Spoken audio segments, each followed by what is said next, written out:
Bonsoir à tous et à toutes. Ça fait hyper plaisir de vous voir aussi nombreuses et nombreux et de voir toutes ces générations mêlées. Donc bienvenue ici à la Gaîté Lyrique et à la Fabrique de l'Époque. Alors c'est quoi la Fabrique de l'Époque? C'est un projet qui est porté par 5 structures que sont Arte, Actes Sud qui est un éditeur, Singa qui fait de l'accompagnement de personnes réfugiées, Artifarty qui est un gros acteur culturel du côté de Lyon, et puis Make Sense dont je fais partie. Alors Make Sense c'est quoi?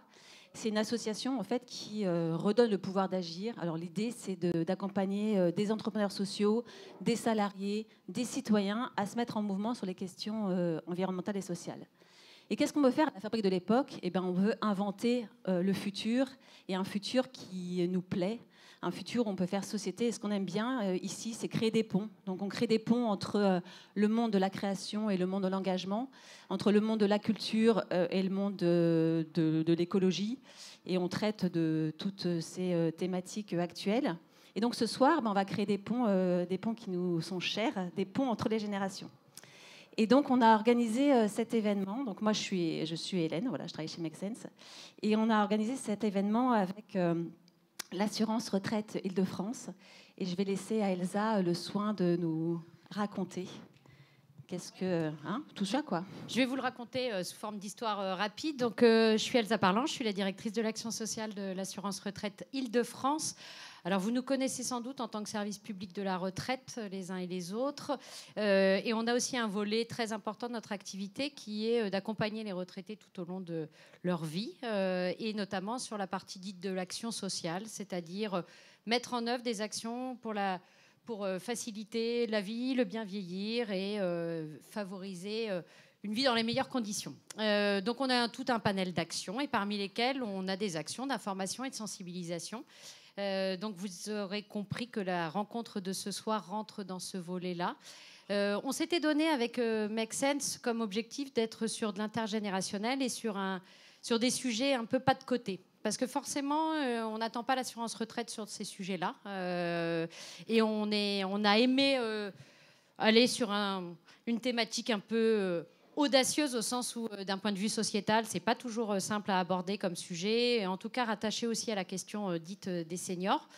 Et je vous raconterai juste une expérience que moi j'ai vécue, et c'est marrant comme les sujets dans la vie professionnelle reviennent un peu en boucle.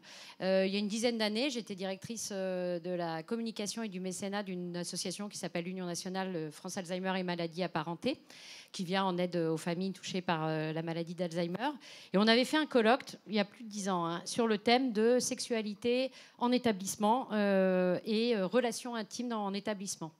Et j'avais été extrêmement bouleversée parce qu'il y avait une personne qui avait pris la parole, un monsieur, et qui nous avait dit, qui avait interpellé la salle et le public en disant moi, j'ai vécu un moment extrêmement douloureux dans mon parcours quand ma femme a dû être placée dans une institution parce qu'elle ne pouvait plus rester à domicile. J'ai demandé si on pouvait avoir un lit double. Et le regard qu'on a renvoyé sur moi était vraiment un regard vraiment extrêmement jugeant sur l'idée que je voulais... imaginer des choses, et quand bien même j'aurais eu envie de pouvoir garder et conserver une intimité avec ma femme, je n'avais aucun compte à rendre à qui que ce soit de la possibilité que ça existe.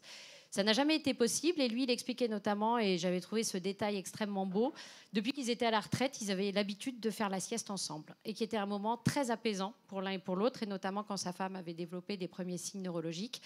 Et il disait qu'il savait à quel point ça lui apportait du réconfort, un moment d'apaisement.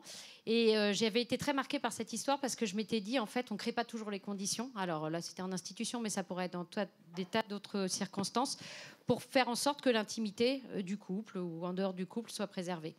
Et donc, ce sujet, quand on l'a abordé en se disant, mais comment est-ce qu'on peut le traiter? On s'est dit, on va l'aborder avec merci à vous tous, chacun, avec votre regard, votre expérience, votre expertise, pour pouvoir essayer d'aborder et de traiter cette question à l'appui aussi de vos questions, de vos remarques, vos commentaires. Donc merci vraiment à tous d'être présents ce soir, et merci à Hélène pour l'animation que tu vas assurer. Merci. Bon voilà, donc ce soir on va parler d'amour, et c'est quand même assez chouette pour un mardi soir de mois d'octobre, quand il fait nuit. Et donc, on va parler à la fois de rencontres, de désir, de liberté et de couple. Et pour commencer, j'aimerais bien vous montrer un petit extrait de Lina, qui était en fait un micro-trottoir dans les années 70 sur comment on s'aimera en l'an 2000. Alors, ils ne savaient pas comment on s'aimera en 2024, mais ça donne déjà une petite idée de ce qu'on imaginait. Comment on aimera en l'an 2000? Il n'y aura pas de l'amour en l'an 2000, ce serait plutôt un ordinateur qui distribuera plus ou moins L'amour, la sensation? oui, la sensation. Tout serait programmé là. Parce qu'il y a un progrès, il y a une évolution assez rapide dans ce domaine-là. Et que les gens sont devenus des robots. La pornographie, je pense que ça régressera parce que du fait de l'évolution, les gens n'auraient plus besoin de cet aspect-là. Bon. Elle n'existera plus l'amour. Hein.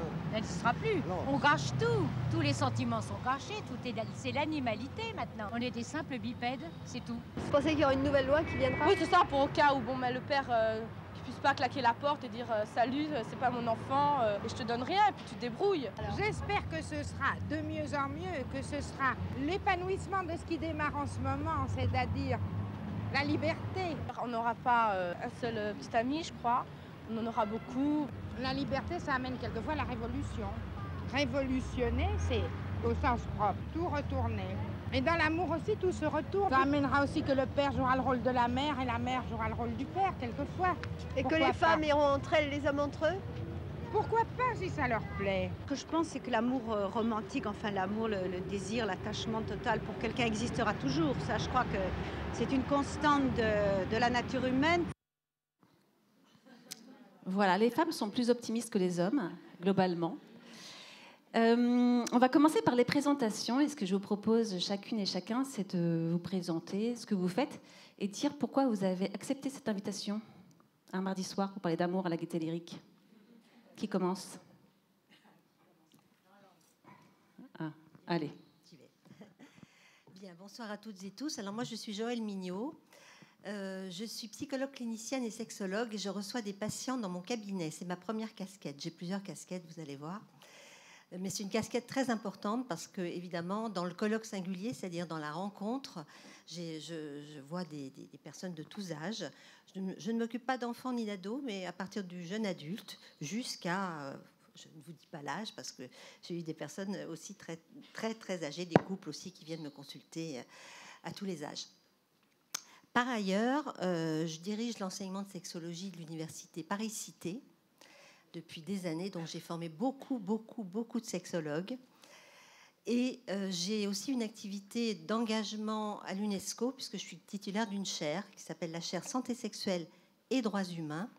Et la question des droits humains, pour moi, est maintenant fondamentale par rapport à la santé sexuelle. C'est-à-dire que pendant longtemps, on a parlé de sexualité, on a parlé évidemment d'amour et de rapports sexuels, d'animalité, comme on a entendu.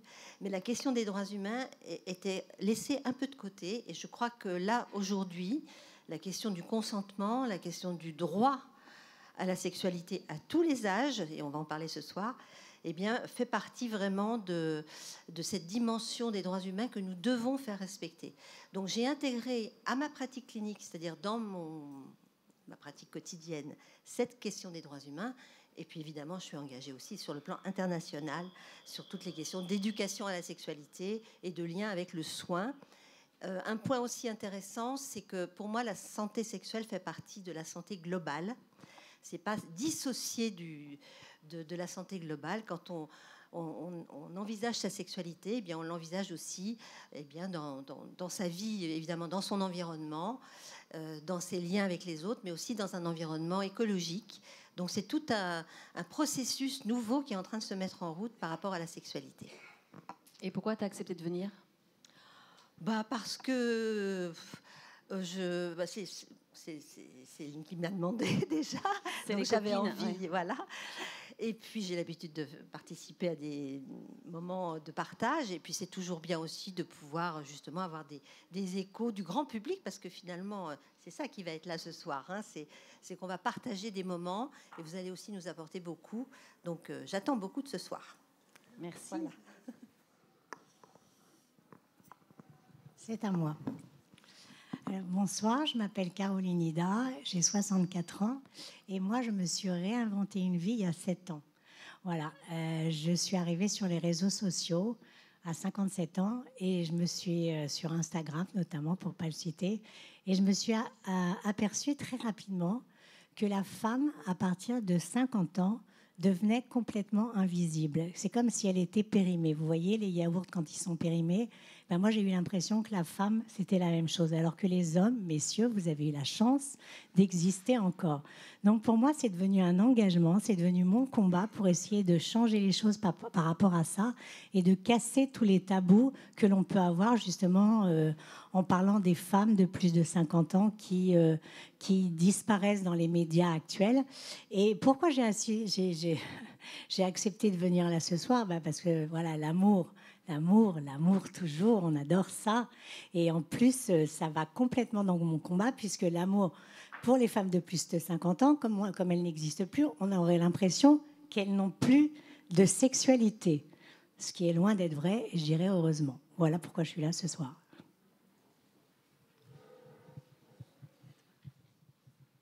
Peut-être que les hommes sont plus pessimistes sur l'amour, mais le monsieur qui a dit qu'on allait tous avoir des liens avec les ordinateurs, il était juste visionnaire, quoi. C'est un peu notre Steve Jobs français, on s'en est pas rendu compte, donc merci Nina. Bonsoir, je m'appelle Benjamin Warlop, j'ai 38 ans, comme on donne les âges. Je fais du consulting dans le marketing, donc ça ne veut rien dire, mais juste pour le sujet qui nous intéresse, pendant 5 ans, j'ai dirigé un site de rencontre que vous connaissez peut-être, qui s'appelle Wild, qui est un site de rencontre pour les adultes. Et la particularité, c'est que les rencontres étaient plus récréatives qu'amoureuses. C'est le mot que j'ai trouvé pour que ça passe bien dans les médias. Des rencontres récréatives. La particularité, c'est qu'il y avait des célibataires et aussi des couples qui pouvaient s'inscrire pour vivre des choses superbes tous ensemble. Voilà. Sinon, j'ai créé un livre. Puisque moi, dans ma vie, il s'est passé plein de choses dans ma vie privée. Et puis, comme j'avais fait du dating, je me suis dit pourquoi pas écrire un bouquin sur ce que j'avais appris dans le pro et dans le perso. Et il manquait aussi, je trouvais, de vision masculine sur la rencontre, sur l'amour, sur la sexualité en 2024. Et on m'a encouragé à le faire. Donc, j'ai écouté mes potes et je me suis dit ok, je ne savais pas comment faire et j'ai écrit un livre. Voilà. Pourquoi je suis venu? Parce que je pense que l'amour, et l'amour au sens large, pas forcément passionnel, l'amour qu'on a avec nos enfants ou nos parents, les moments qu'on passe avec eux, c'est les moments qui comptent le plus dans une vie. Donc ça me semblait hyper important de pouvoir, en tout cas, en parler, puisque c'est pas souvent qu'on a l'occasion de le faire. Donc merci d'avoir organisé cet événement. L'amour est tabou, ce qui est quand même dingue, mais c'est vrai. Merci, Céline. Oui, bonsoir à toutes et à tous. Donc, je suis Céline Candillet, je suis médecin psychiatre, médecin sexologue. Alors plus spécifiquement sur les personnes vieillissantes, les personnes âgées. Et j'ai créé, moi, Always Valentine, qui est une plateforme d'information, d'accompagnement à la vie amoureuse et intime des seniors. C'est un sujet qui m'est venu suite aux rencontres avec mes patients en consultation, parce que j'avais beaucoup de patients qui arrivaient, qui n'avaient pas eu de problème de santé mentale auparavant dans leur vie, et qui, au moment du vieillissement, en fait, venaient pour des dépressions, des choses comme ça. Et il s'avérait que le substrat, en fait, de cette dépression, c'était des problèmes soit dans leur vie amoureuse, parce que au moment du vieillissement, il y a le passage à la retraite, il y a la grand-parentalité, il y a les maladies chroniques qui peuvent arriver, il y a toutes ces choses-là qui peuvent influencer les modifications dans la vie amoureuse et la vie intime. Et puis, il y avait aussi, parfois, le corps vieillit, se modifie, et sans avoir d'informations et d'éducation sur ça, un petit problème qui, en quelques consultations, pouvait se régler, les gens n'osaient pas venir, et puis ça devenait des gros problèmes, et puis finalement, parfois, ils se séparaient, alors qu'on aurait pu faire bien autrement avant. Et donc, c'est vraiment ça qui m'a motivée. Et quand Joël parlait de santé sexuelle, moi, quand je fais des conférences, souvent, je demande, puisque je fais des conférences souvent auprès des seniors, et je leur demande si leur médecin traitant leur pose une question sur la santé sexuelle. Parce qu'effectivement, la santé sexuelle fait partie de la santé globale. Et généralement, je pose cette question parce que généralement, la réponse est non. Les professionnels sont autant en difficulté que les patients pour parler de santé sexuelle. Et je trouve ça dommage, en fait. Merci. Violaine. Bonsoir, je m'appelle Violaine Magnat. Je suis facilitatrice en récit, conférencière et poétesse, et j'interviens dans les organisations et aussi auprès du grand public sur un tas de sujets. Ce que j'aime avant tout, c'est de donner vie aux histoires par les mots, la voix et la poésie. Et si je suis là ce soir, c'est parce que je viens de sortir un livre qui s'appelle Variations sur l'amour, qui est mon premier recueil de poésie. C'est un livre qui parle de l'amour avec un grand A, au sens de la relation à soi, de la relation aux autres et de la relation au monde. Et évidemment, à l'intérieur, on parle de l'amour amoureux.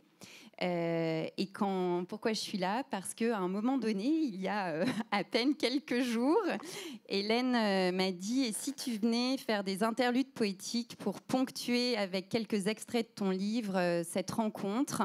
Ça avait un petit côté, elle me disait chiche. Et moi, le petit côté cap, pas cap, ça m'a un peu parlé. J'ai dit, allez, je viens. Voilà. Merci beaucoup. Donc, on aura des petits interludes de Violaine régulièrement et merci beaucoup pour ça.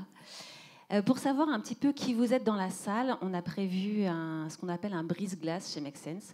Est-ce que tout le monde a bien son petit carton qui est d'un côté fleur bleue, de l'autre côté rouge? Donc, tout le monde là? Non, il n'y en a pas. Alors, on va en distribuer à ceux qui n'en ont pas. Par ici. Ouais. Je vous laisse les faire tourner. Donc, en fait, on va vous passer des répliques de films. Ah, et devant, vous n'en avez pas. Aïe.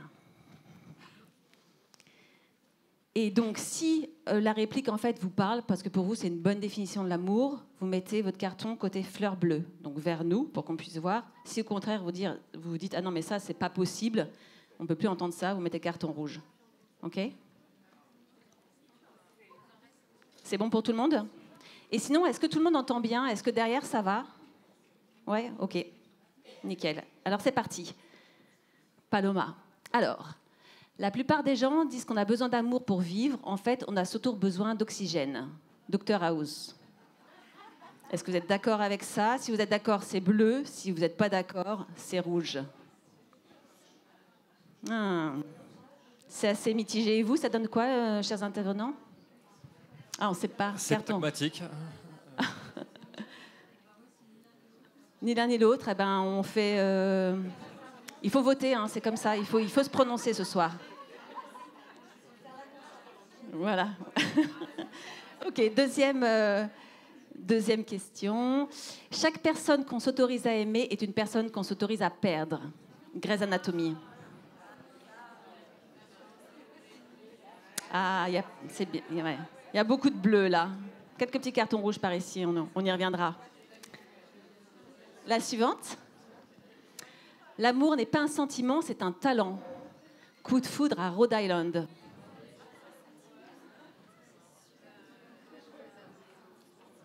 Elles sont pas faciles, ces répliques de films. On a un peu de tout, hein. Donc regardez bien parce que vous allez pouvoir savoir qui vous avez en face. Hein.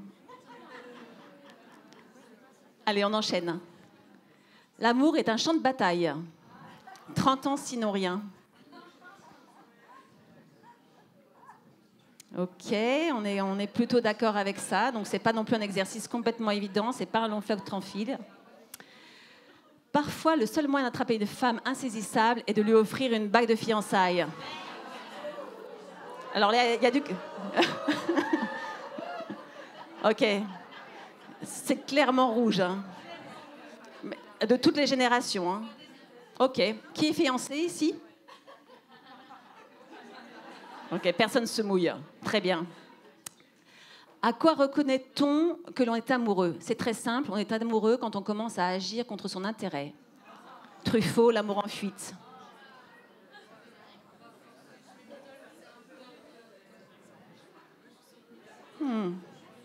Ok, c'est mitigé. C'est globalement mitigé. Hein. Il n'y a pas de gros consensus, à part sur le précédent. Est-ce qu'on en a un dernier? L'amour n'est rien d'autre qu'un fantasme. 500 jours ensemble. Non, l'amour est réalité. Ça marche. C'est fini? Eh bien, merci beaucoup. C'était très instructif. On va pouvoir rentrer dans le vif du sujet avec nos intervenants et intervenantes. Vous avez appris des choses sur votre assistance? On voit bien que c'est très partagé quand même. Ouais. Parce que les questions, le micro, parce qu'en plus, il y a des gens qui sont en ligne. Les questions peuvent prêter aux deux réponses, enfin, sauf une ou deux qui étaient vraiment très nettes. La bague de fiançailles, bon, c'est... Mais pour le reste... Ah oui.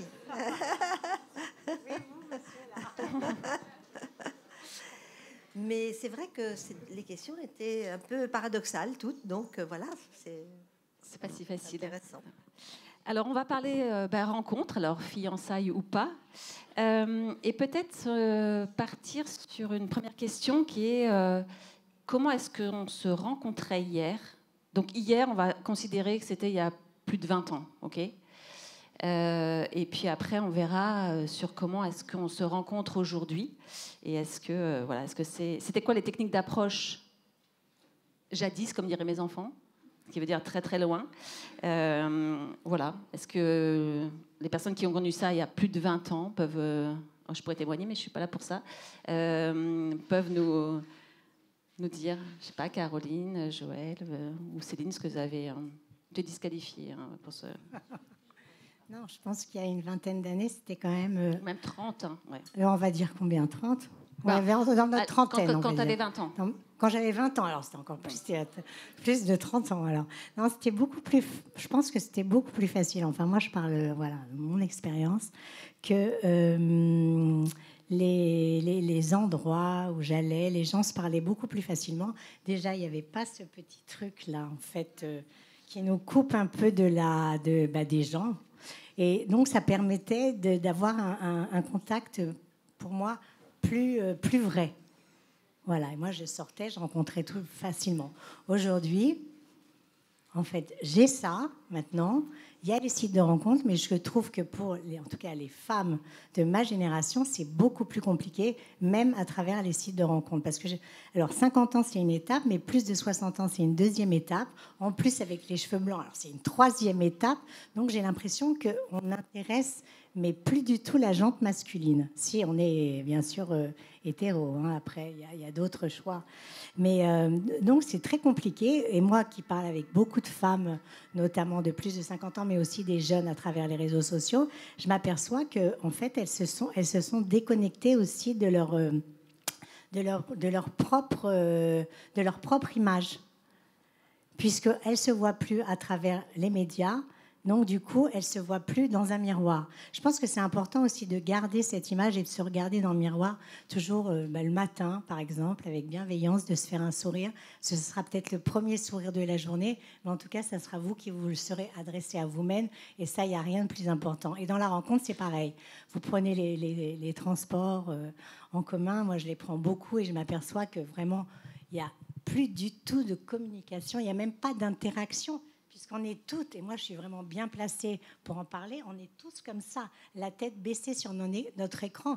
Alors comment faire pour rencontrer? Moi, ça me pose un problème aujourd'hui.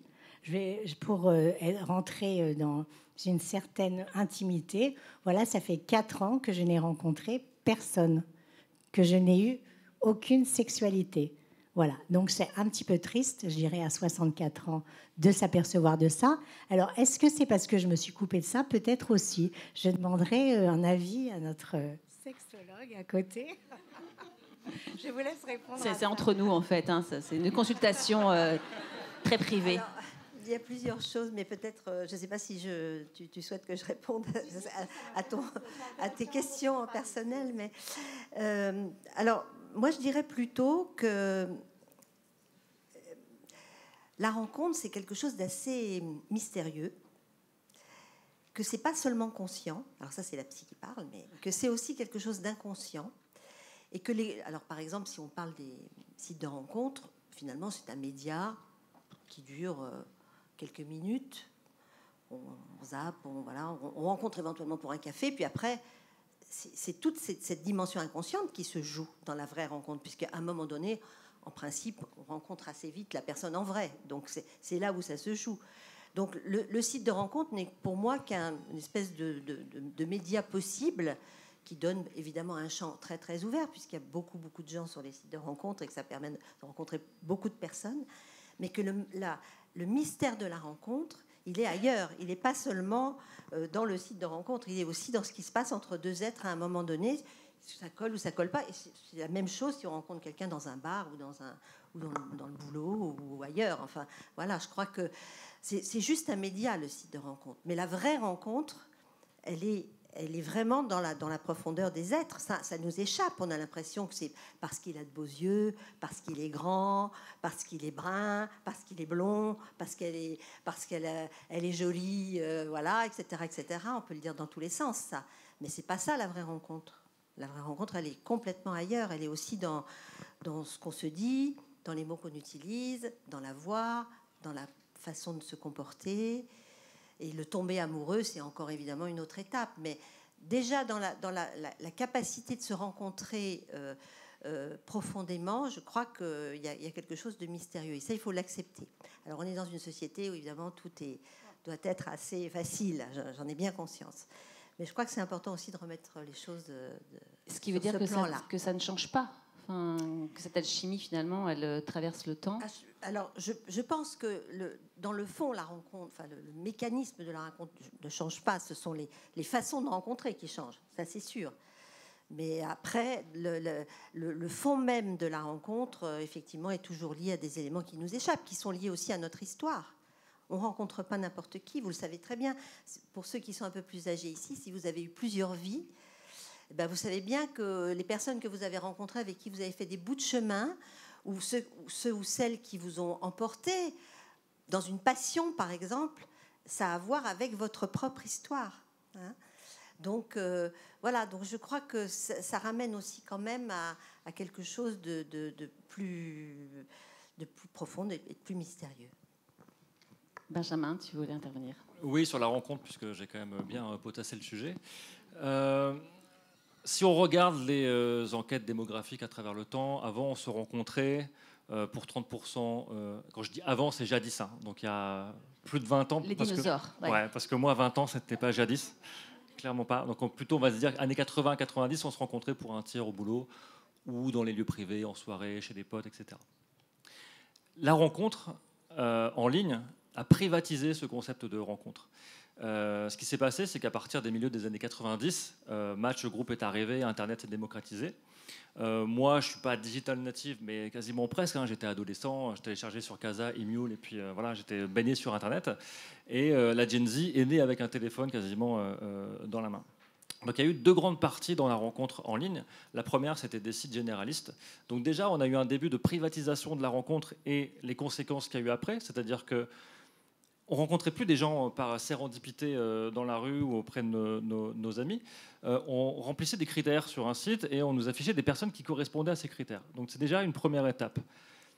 La deuxième grande période de la rencontre, c'est 2012, c'est quand Tinder est arrivé. Là, on n'a même pas mis des critères. Ils ont été simplifiés au maximum. Hein, âge, genre et localité, hein, autour de chez nous un peu plus large. Et en fait, ça a quasiment tout changé, puisque ce sont les algorithmes qui nous ont présenté des gens. Et en fait, ça change tout, parce que tu parlais de vraies rencontres tout à l'heure. Je ne sais pas si vous connaissez le philosophe Charles Pépin, qui a écrit un bouquin sur la rencontre, et qui dit que la vraie rencontre, c'est l'altérité. Et en fait, il y a un problème qui est sur la rencontre, mais qui est plus global en fait sur notre société, c'est qu'on ne se heurte plus à l'altérité, puisque ce sont les algorithmes qui nous présentent les gens qu'on doit rencontrer, les contenus qu'on doit aimer en fonction de ce qu'on aime nous. Et en fait, on rencontre que des gens qui à peu près nous ressemblent, et on se confronte plus à la différence, et ce qui peut créer, selon les philosophes et d'autres personnes, et puis même selon notre propre expérience, une vraie rencontre qui va changer notre vie. Donc ça, c'est fondamental sur jadis les 20-25 dernières années. Et alors, moi, je dirais que la rencontre aussi, c'est se rencontrer soi, parce que le vieillissement fait que il faut accepter ce vieillissement, il faut accepter cette image qui change, il faut pouvoir s'y adapter. Et il y a vraiment ce premier travail, lorsqu'on vieillit, de pouvoir se rencontrer à nouveau pour rentrer dans une dynamique amoureuse. Hein, je le vois régulièrement avec les patients que je peux avoir sur d'abord moi, où j'en suis dans mon vieillissement, comment je me sens, quelle image j'ai de moi, est-ce que je suis en accord avec ça ? Et une fois que ce travail-là est fait, et une fois qu'on est plus en accord avec soi et qu'on a une meilleure estime de soi, parce que c'est aussi un impact sur l'estime de soi qui est quand même très importante dans la rencontre. Il faut s'aimer soi avant d'aimer quelqu'un d'autre. Hein. Moi, j'en reste convaincue. Il y a vraiment ce travail-là qui est important, de se remettre dans une dynamique amoureuse. Je le vois avec les personnes que je rencontre. il y a ce travail-là qui est nécessaire avant d'aller, comme on le dit là, aller sur un site de rencontre pour rencontrer quelqu'un. Où est-ce que j'en suis moi et quel type de rencontre aussi je veux, parce qu'il y a aussi ça, hein, il y a aussi le questionnement de, comme le disait Joël, j'en suis à ma première, ma deuxième, ma troisième histoire d'amour en vieillissant, et peut-être qu'il y a des choses que j'ai pu accepter par le passé et que je ne souhaite plus accepter, et peut-être que je tire aussi des conclusions de mes expériences qui m'ont appris, puisque l'expérience, le vieillir, c'est aussi l'expérience, et ça permet d'apprendre certaines choses et de mieux se connaître, et il y a vraiment ce travail-là qui est important, je trouve. Mais est-ce que ça veut dire qu'on se rencontre autant quand on a 20 ans, 50, 70 ans, ou est-ce qu'il y a à un moment donné un espèce de filtre où on se dit bah non, c'est plus de mon âge, enfin, par rapport à ce que tu viens de dire là. Il y a évidemment beaucoup d'influences sociétales normatives, hein, avec l'agisme, hein, et je suis d'accord avec ça, avec des personnes qui s'autocensurent aussi, hein, qui entendent, qui se disent mais non, mais qu'est-ce que va penser mon voisin, ou qu'est-ce que vont dire mes enfants, parce qu'il faut quand même savoir que un censeur dans la rencontre des plus âgés, c'est la famille, hein. La famille est très réticente parfois, et dans des situations parfois plus que dans d'autres. Je pense notamment lorsqu'il y a un veuvage, parce que ça peut arriver aussi, et quand il y a une perte, là, il y a vraiment sociétalement ce qui ressort en fait de ce que les gens peuvent me dire, c'est que ma copine ou mon copain, il a divorcé. En fait, on lui a vite dit tu peux rencontrer quelqu'un, pourquoi tu rencontres pas quelqu'un? Et en fait, moi, je suis veuf ou je suis veuve, et les gens n'osent pas me le dire. En fait, c'est comme si j'allais remplacer. Il y a vraiment cette notion de remplacement là qui se met en place, et c'est encore plus difficile en fait quand on est veuf ou on est veuve. Et il y a vraiment, oui, cette image de là, c'est la barrière. Vraiment, c'est compliqué. Oui, je pense que la question de l'autorisation, elle est fondamentale. C'est-à-dire l'autorisation qu'on se donne aussi par rapport au plaisir du corps. Alors, il n'y a pas que l'amour romantique, hein, il n'y a pas que les grandes histoires, il y a aussi les histoires d'un soir qui peuvent être extrêmement galvanisantes, on va dire. Donc, qui peuvent aussi apporter beaucoup, hein. Et moi, je considère que la vie sexuelle et la vie affective et sexuelle, parce que c'est pas seulement la vie sexuelle, c'est une construction qui se construit dès notre premier jour, d'ailleurs, hein. Dès le tout petit bébé, il y a déjà quelque chose de l'ordre du sexuel qui se passe dans le corps, dans la sensualité, etc., jusqu'à la fin de la vie. Donc, c'est vrai que, par exemple, dans mes consultations, c'est quelque chose que les patients, souvent, ou les patientes, n'ont pas du tout pris conscience que finalement leur sexualité, c'est un continuum. C'est quelque chose qui a été tout au long de leur vie. Alors, il y a eu évidemment les étapes de leur corps, les étapes normales de l'évolution de la sexualité, normale ou problématique, ou traumatique d'ailleurs. Et puis, il y a aussi les rencontres qui font qu'on change, on évolue, on apprend. On apprend sur sa sexualité. Parfois, on a mal aussi, parce qu'il y a aussi les rencontres difficiles. Et puis, voilà. Et tout ça, ça fait une histoire. On a parlé d'histoire tout à l'heure. Et je crois que notre vie, c'est aussi une narration. Et c'est une narration autour de notre sexualité et de notre vie affective. Et quand on a une perspective comme ça, essayez de vous raconter votre propre histoire sexuelle ou affective. Et vous allez voir que vous allez repérer des choses, peut-être des choses difficiles, peut-être des choses qui ont été marquantes ou qui ont été douloureuses, mais il y aura aussi beaucoup de choses très positives et très porteuses de vie. Et ça, c'est très intéressant aussi. Justement, moi, je fais beaucoup travailler mes patients là-dessus, sur les moments qui ont été pour eux constructifs. Le premier baiser, le premier geste, voilà. Tout ce qui est... et puis peut-être le premier, et puis celui qui peut-être a eu lieu hier aussi, hein, pas forcément le premier quand on avait 16 ans, mais aussi celui qui a eu lieu hier. Donc tout ce qui est constructif de notre sexualité est aussi très très intéressant. Donc essayez de faire ce petit exercice comme ça, à un moment donné, vous essayez de noter les grandes étapes et puis voir un peu ce qui a été important pour vous. Je suis sûre que vous allez trouver des choses passionnantes. Ça va nous faire une petite transition sur la deuxième partie qui est plus sur le désir. Et du coup, j'invite Violaine à faire cette petite transition en poésie.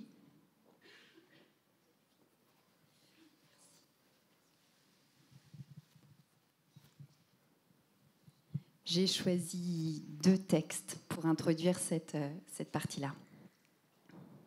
Le premier s'appelle Love, Love, Love. J'ai le désir ardent des âmes amoureuses, le corps doré d'amour et mes astres en feu. J'ai le plaisir aux lèvres et la peau bien sucrée, des baisers qui se donnent à peine suis-je frôlée.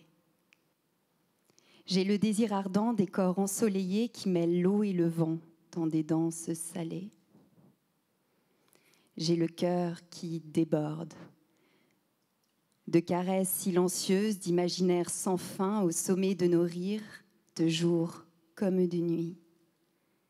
J'ai le cœur qui déborde de nos intensités, des jeux qui nous emportent dans les accords majeurs de ce souffle en dentelle, tissé entre nous deux.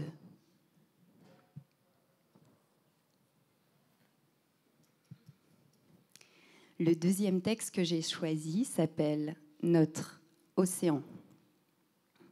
Ça dit ça. Plonger dans tes paupières, entrer en eau profonde, descendre dans le bleu, le grand bain. Tous mes sens en apnée, subjugués. Un décor aux confins d'un monde, le tien. Entrer dans ton décor, paupières entrebâillées, tes mains, mes mains, plongées. Nous voici en exil, en terre inconnue, le bleu d'un fond marin dont les eaux se confondent. Deux océans en un. Le tien, le mien, juste derrière tes paupières. Merci.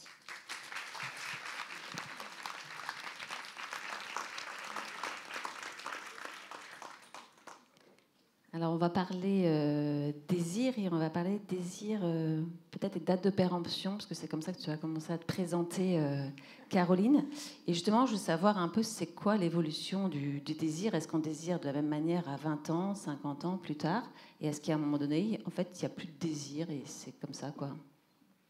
Caroline, si tu veux. Vous avez un micro tous les deux, là? Ouais. La question hyper facile. Compliquée. Non, je pense que le désir, on l'a toute la vie, et je dirais heureusement, comme disait tout à l'heure, tu disais tout à l'heure, ça commence, voilà, tout petit jusqu'à la fin, quoi. Et moi, tout à l'heure, en fait, tu parlais de, non, c'était pas, c'était, je sais plus qui parlait de justement cette maison de retraite où le monsieur avait voulu accompagner sa femme. Ouais. Et en fait, moi, j'avais participé une fois à une émission de radio où justement il y avait une directrice d'un EHPAD qui disait que justement elle, pour aider ces gens qui étaient là, pas forcément de leur volonté, avait quand même créé une chambre d'amour avec un grand lit où ils pouvaient se rencontrer. Et je trouvais ça absolument incroyable et formidable parce que là, il y avait cette permission, et même ne serait-ce que pour faire la sieste, voilà, je trouvais que c'était très très beau. Donc le désir, oui, il est provoqué par l'autre ou pas. Et bon, avant qu'il y ait le désir, il faut déjà qu'il y ait la rencontre, n'est-ce pas? Je termine là-dessus. Je te laisse. Allez, qui vont chez nous. Le désir, c'est le cerveau d'abord, hein, celui qui crée le désir. Et le premier organe sexuel, c'est quand même notre cerveau. Hein, c'est lui qui est créateur de désir avant tout, qui peut amener... Alors, ça peut être des fantasmes, mais ça peut être d'autres choses. Hein. Qu'est-ce qui crée le désir chez l'un ou chez l'autre? C'est effectivement en lien avec notre histoire personnelle. Et ça peut être pour certains une odeur qui va éveiller le désir en nous. Pour d'autres, c'est une façon de se caresser. Pour d'autres, c'est le regard. Pour d'autres, c'est une ambiance qui peut créer. C'est ça qui peut éveiller le désir. C'est vraiment propre à chacun. Hein. Moi, je dirais que on confond souvent, et ça, on le voit bien quand justement les personnes arrivent avec une difficulté sexuelle, l'excitation, le plaisir, le désir, le besoin. Il y a des confusions autour de ça. Hein. Et par exemple, la question du besoin et du désir, ça, on a des couples qui parfois viennent et il y en a un, il est totalement dans le besoin. D'ailleurs, c'est parfois la femme qui dit « il a toujours besoin ». Et on ne sait pas trop ce que ça veut dire, mais souvent, c'est une histoire de décalage de désir. Hein. Donc voilà, donc je crois que la définition du désir, elle est complexe, hein. Évidemment, elle est platonicienne, elle est philosophique. Beaucoup de philosophes ont travaillé sur cette question du désir. Mais si on parle de désir purement sexuel, on va parler plus particulièrement du cerveau, mais aussi du corps, de la sensualité. Si on parle de désir plus éthéré ou plus intellectuel, parce qu'il y a aussi des personnes qui fonctionnent comme ça, avec des désirs extrêmement intellectuels, ceux qui fonctionnent là, qui sont jamais là, qui sont toujours là. Voilà, les sapiosexuels, c'est ça ou pas? Je ne sais pas si on peut dire que ce sont des sapiosexuels, mais en tout cas, il y a cette intellectualisation du désir qui peut aussi avoir lieu pour certaines personnes. Donc il y a des figures du désir extrêmement différentes. Et on peut aussi, dans une même vie, avoir des moments de désir très différents. Donc voilà, c'est remettre aussi les choses un peu dans l'ordre, parce qu'on confond un peu tout ça. Souvent d'ailleurs, l'excitation sexuelle et le désir. Hein. Ça, c'est vraiment une confusion et le besoin aussi. Ce sont vraiment des confusions qui sont très fréquentes. Je suis entièrement d'accord avec toi, c'est très fréquent. Ouais, très fréquent. Donc c'est important aussi pour soi-même. Ça a l'air de s'être coupé, non ? C'est bon. Pour soi-même, de savoir aussi comment on vit ce désir. Est-ce qu'il est... il dure tout au long de la vie, ça je suis tout à fait... Enfin, il peut être présent tout au long de la vie. Parfois, il s'endort. Parce que ce qu'on appelle, nous, dans notre jargon, les troubles du désir ou les désirs hypoactifs, vous voyez, c'est des mots un peu scientifiques, mais ça, bien sûr qu'on a ça tous les jours. Des personnes qui viennent avec des difficultés de désir qui sont soit ponctuelles, soit liées à leur environnement, soit liées à leur couple, soit liées à eux, dans leur vie, s'ils sont dépressifs, etc. Donc, c'est vrai que la question du désir, elle est centrale dans la vie affective et sexuelle. Et c'est encore une fois un grand mystère. Alors, je ne suis pas sexologue, donc je parle sous ton contrôle, évidemment. Tu me corriges si jamais je dis des grosses bêtises. Il y a des périodes aussi, il faut accepter le fait qu'à des moments donnés, on a un peu moins envie. Et surtout, au niveau, au tout début, parce que je parle de ce que je connais bien de la rencontre, il y a une usure de la libido qui est née de la boulimie de rencontres qu'on peut avoir, notamment dans une ville comme Paris, où on recrée toujours un peu les mêmes scripts. C'est-à-dire qu'on va matcher avec quelqu'un, on va faire un date, il va se passer des choses, et on va recréer ça avec plusieurs personnes. Et ça use, parce qu'on refait tout le temps la même chose. Que ce soit sur l'application, que ce soit lors du date, que ce soit dans le lit ou ailleurs, on recrée les mêmes schémas, et en fait, on n'a pas la créativité et le repos mental pour se recharger physiquement notre libido. Et en fait, ça use, et au bout d'un moment, on se retrouve avec des personnes qui ont 25, 30, 35 ans, qui sont un peu blasés de tout ça. Et ce qu'on voit dans les chiffres, c'est qu'il y a ce qu'on appelle la sex recession, qui vient des États-Unis, qui a été documentée notamment à l'IFOP avec une enquête en début d'année, qui dit qu'on fait moins l'amour depuis 20 ans. Et c'est un signe. Alors des fois, c'est pas mal, parce qu'on se force moins à faire l'amour, notamment les femmes.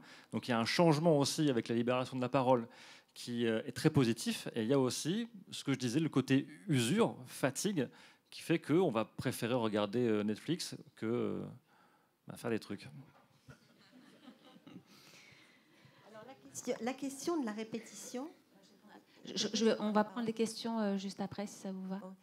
Juste, ce sera rapide.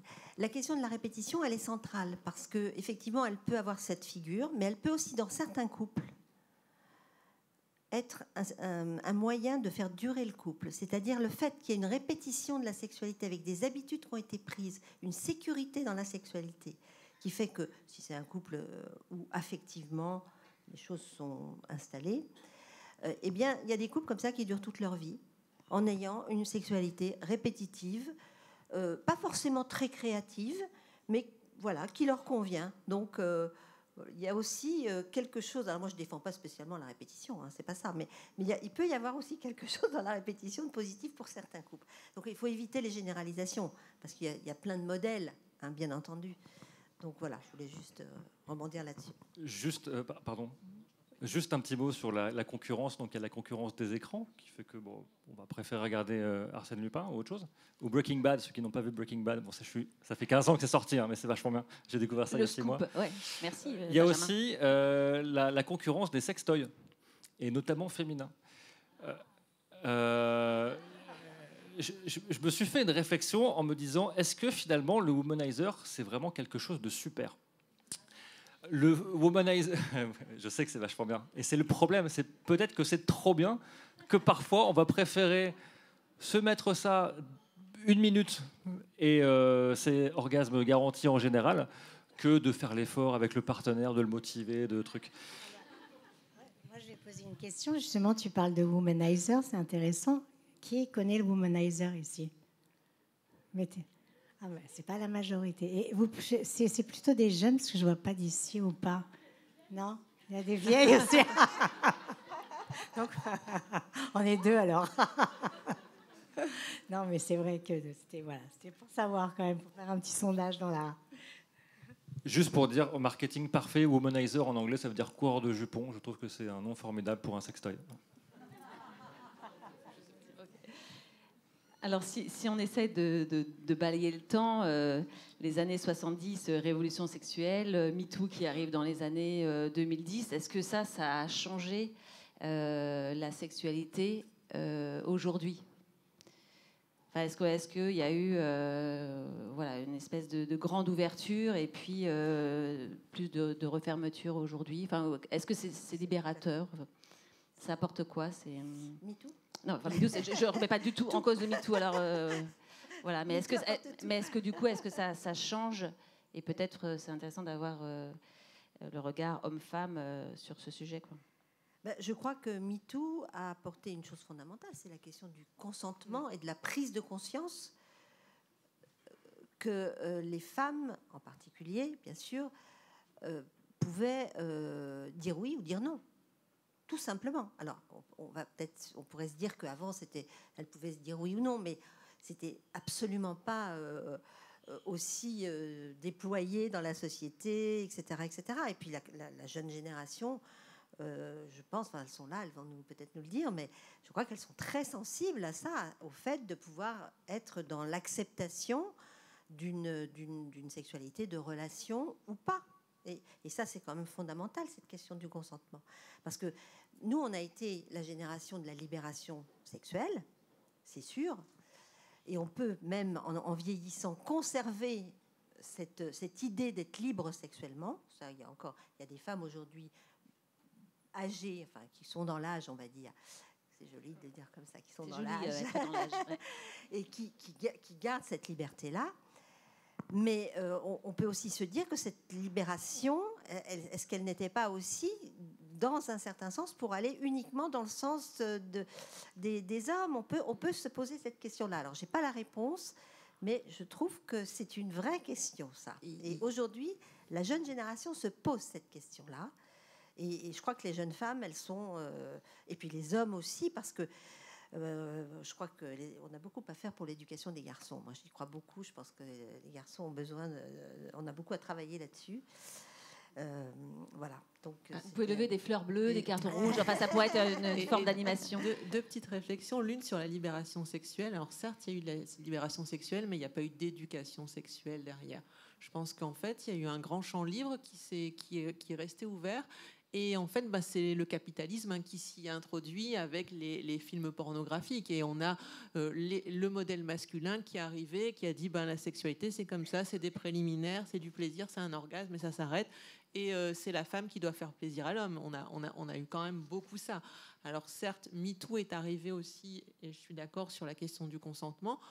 Moi, j'ai encore des personnes plus âgées qui me disent mais il y avait le devoir conjugal aussi à un moment. Hein, voilà, il faut quand même savoir qu'on part de là. Hein, on part de là. Hein. Et sur le consentement, à la fois les plus jeunes sont voilà, on en parle beaucoup plus et c'est satisfaisant. Mais on faisait samedi une remarque sur les livres qui sont la dark romance en fait, qui sont beaucoup lus par les adolescentes, où il y a quand même en fait des choses sur de la violence conjugale, enfin des choses en fait très encore patriarcales qui reviennent avec une masculinité et qui est à lire par les jeunes de 13-14 ans qui dévorent ces livres. Donc le patriarcat a encore son mot à dire et c'est encore très puissant quand même. Certes, MeToo est là et je pense qu'il faut continuer parce que il y a encore des gens qui sont pas d'accord et qui mettent en place des choses pour annihiler tout ça. Il y a une statistique qui dit là que 24% des Français déclarent ne pas avoir eu de relations sexuelles sur les 12 derniers mois. Est-ce que c'est grave, docteur? Je n'ai pas dit ça, moi. Alors, effectivement, il y a les chiffres, là, les derniers chiffres sont assez... je ne vais pas dire alarmant, parce qu'il n'y a pas besoin de s'alarmer, mais en tout cas étonnant, on va dire, hein, qu'effectivement, il y a une baisse, semble-t-il, de l'activité sexuelle globale. Bon. Maintenant, il faut aussi se dire qu'on est aussi dans des environnements culturels. C'est aussi important, parce que nous, on parle en occidentaux, là, hein, mais il faut aussi aller voir dans le monde. Enfin, moi qui à travers mes activités sur les droits humains à l'UNESCO, je rentre d'Éthiopie, là. Hein. Ben, je peux vous dire qu'en Éthiopie, il y a 80% des femmes qui sont excisées. Donc, aller parler de plaisir sexuel dans un colloque, voilà, je peux vous dire que c'est pas facile, parce que ça peut pas passer. Enfin, c'est extrêmement compliqué. Moi, je représentais la santé sexuelle de ma chère UNESCO, donc c'est pour dire que culturellement dans le monde aussi, dans le monde évidemment, mais même en France d'ailleurs, il y a aussi des groupes de pression très très forts par rapport à la sexualité. Et là où on le perçoit le plus, c'est par rapport à l'éducation à la sexualité, notamment ce qu'on appelle l'éducation complète à la sexualité. Alors ça, c'est un programme qu'a fait l'UNESCO, qui est mondial, mais qui est utilisé aussi dans les écoles et qui est utilisé par le gouvernement et le ministère de l'Éducation. Donc ce programme, donc, qui est assez classique, d'éducation à la sexualité, et on a beaucoup de mal à le mettre en place, énormément de mal. Hein. Il y a des groupes de pression qui interdisent, qui manifestent même en Belgique. Il y a eu des écoles qui ont été même brûlées parce que effectivement, il n'y avait pas de possibilité de faire valoir cette éducation à la sexualité. Donc, il faut dire que on est aussi dans ce mouvement-là. On n'est pas que dans un mouvement, on est dans un mouvement évidemment sociétal, MeToo, etc. Mais aussi on est dans un vrai mouvement de régression au niveau de là, pour le coup, moi, si j'ai quelque chose à dire de négatif, ce serait ça. On est un vrai mouvement de régression. C'est important ce que tu dis sur l'Éthiopie, parce que toutes nos discussions tournent autour du monde occidental, qui couvre 20-25% de la population mondiale. Donc on est sur des sujets de privilégiés. Ça n'empêche pas de les traiter, de les aborder avec sérieux et profondeur, sans aucun mauvais jeu de mots. Je m'en suis rendu compte là, mais vraiment, c'était vraiment pas voulu. Je ne sais pas si c'est grave ou inquiétant le fait qu'on ait moins de rapports sexuels. Mais par contre, ça peut s'expliquer. Je parlais des écrans tout à l'heure, des sextoys. Et il y a aussi une sorte de... Avec la libération de la parole, je ne vais pas revenir sur l'absolue nécessité du consentement et de mettre ces sujets-là sur la table, mais il y a une perte de repères et il y a des contenus énormes qui tournent autour de la sexualité. On n'a jamais autant parlé de sexualité depuis 5, 6, 10 ans. Et en fait, il y a une notion que j'ai apprise, le soft porn. C'est qu'à force de parler de sexualité, il y a la même usure que j'évoquais tout à l'heure, et en fait, on n'a plus envie, quoi. On en voit tout le temps. Avant, c'était réservé quand on allait sur les sites pornographiques. Maintenant, on ouvre Instagram. Il y a quelqu'un qui va nous parler de plaisir prostatique. Alors, c'est génial. Hein. Et encore une fois, c'est pas ce que je voulais dire. On parle... Pas facile d'être le seul homme à une table ronde. Non, mais... Après, on a beaucoup parlé de sexualité et je pense qu'il y a encore une fois une usure. Et cette notion de soft porn, elle est hyper importante, et notamment chez la Gen Z, la génération Z. Et en fait, on est fatigué, quoi. Il y a plus. Moi, je l'ai vu parce que je travaillais pour un site de rencontres donc récréatif pour adultes. Et moi, j'ai vu des contenus industriels pornographiques au quotidien. Mais vraiment, tout le temps, du matin, café, au soir, quand je rentrais chez moi. Et ben ça, physiquement, sur la vie intime, ça use. Vous n'imaginez même pas. Moi, j'ai mis du temps à faire une pause sur ma vie intime parce que j'en pouvais plus de. Alors, c'était vraiment des contenus industriels et puis bon, fallait se les farcir. Mais sinon, tous on voit sur Instagram les contenus qui parlent de sexualité, les articles qu'on lit, les journaux, à la radio ou à la télé, ça parle en fait tout le temps de sexualité. Soit dans la prévention, soit dans l'éducation, soit sur plein de choses, soit c'est informatif. Mais je pense que ça joue aussi sur, quand on est en fin de journée, on va peut-être pas forcément avoir envie de y aller, quoi. Pourquoi pas de celle des plus âgés? Parce que ça, on en parle moins. Alors, ça reste encore difficile de pouvoir aborder ces sujets-là. Il faut se battre pour pouvoir parler de ces sujets-là, du plaisir féminin, du plaisir solitaire chez la femme plus âgée, des troubles associés aux maladies aussi qui arrivent et qui entraînent au fait des difficultés dans son corps, des déficits aussi psychosensoriels quand on vieillit, c'est-à-dire on voit moins bien, on entend moins bien, son corps il ressent moins bien les caresses aussi. Tout ça, on peut pas en parler en fait, c'est difficile d'en parler. Autant on peut avoir comme ça de la sexualité, de la pornographie, des choses comme ça, mais autant parler de sexualité quand on est plus âgé, ça reste difficile. Et de voir des corps vieux, est-ce que alors je sais pas, est-ce qu'il y a de la pornographie avec c'est vraiment, vous voyez, c'est vraiment des choses. Tout est possible. Il y a tout. Ouais. Tous les fantasmes, toutes les paraphilies, tout est possible. Et vraiment, j'espère, et Caroline est là pour ça, j'aimerais qu'on puisse voir... Moi, je suis un mauvais exemple. Qu'on puisse voir plus de corps plus âgés, de parler de ça, d'autoriser en fait vraiment la société par rapport à ça. Ça reste très compliqué quand même. Oui, ça reste compliqué aussi par le fait, comme tu disais tout à l'heure, on a à partir de la ménopause, en fait, qui est encore un sujet tabou, malgré s'il est repris à bras-le-corps quand même par beaucoup de femmes et beaucoup de professionnels, etc., pour libérer la parole par rapport à ça. C'est vrai qu'à partir de la ménopause, étant donné que dans notre société patriarcale, la femme est quand même faite pour faire des enfants, à partir du moment où elle ne peut plus faire d'enfants, elle sert à quoi en fait? Et du coup, ça fait que il y a une espèce de déconnexion de la femme par rapport à son propre corps. Moi, je l'entends vraiment tous les jours. Moi, ça m'arrive aussi à moi. Et comment se reconnecter justement à ce corps? C'est ça la difficulté, puisque personne n'en parle et puisque ça pourrait presque paraître honteux justement pour les personnes de plus d'un certain âge de parler encore de sexualité. Alors heureusement, il y a toujours les copines avec qui on peut en parler si elles osent, parce que c'est encore, faut oser parler de ce sujet. C'est pas n'importe qui ne peut pas l'aborder et parler de sa sexualité ou non-sexualité comme ça de façon naturelle et spontanée. Donc ça, c'est aussi, ça fait partie de notre société patriarcale. Et il y a la libération de la parole, voilà, sur MeToo. Moi, je trouve ça extraordinaire parce que justement, ce consentement que forcément, moi, j'ai dû connaître dans ma jeunesse de pas dire non, alors que j'aurais dû dire non. Vraiment, aujourd'hui, je suis derrière les jeunes femmes et je vous incite à continuer dans ce combat. C'est un vrai combat, il faut jamais lâcher, quoi. C'est votre corps, il vous appartient, aussi bien pour les jeunes hommes aussi, ça ne concerne pas que les jeunes femmes. C'est votre corps, qui vous appartient, c'est vous qui décidez de ce dont vous avez envie. Et si vous avez envie de dire non, un non, c'est non. C'est pas un oui, je sais pas, c'est non, c'est simple. Et il y a des hommes ou des... Bon, je dis des hommes, mais ça peut être aussi des femmes, mais il y a des hommes qui ne comprennent pas encore ça et qui associent ce nom à bon, allez, on va quand même essayer.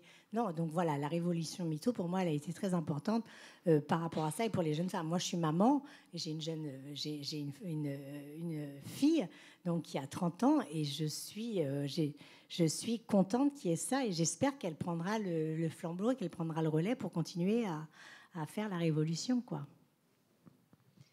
Merci. Alors, on a des jeunes dans l'assistance. Et donc là, on a parlé de rencontres et de désirs. Et puis ensuite, on va parler de liberté et de couple. Mais je vous propose qu'on fasse une petite pause questions ou témoignages dans la salle. Je peux me lever. On se prend 10 minutes comme ça pour discuter avec vous. Allez. Oui, bonjour. C'est juste en complément de MeToo. Effectivement, c'est un mouvement qui est très important, mais je pense qu'il n'y a pas que MeToo. Il y a aussi la représentation, vous en avez un petit peu parlé, du plaisir féminin et simplement des organes féminins. C'est-à-dire que ça ne fait pas longtemps qu'on commence à avoir des clitoris dans des manuels scolaires ou ce genre de choses. Et en fait, simplement de dire que... Enfin, moi, j'ai lu un ouvrage il y a quelques années qui s'appelait... qui était un livre d'histoire sur les relations entre femmes, en fait, depuis le XVIe siècle jusqu'à nos jours. Et en fait, il y avait simplement le désir féminin. En fait, il n'existait pas.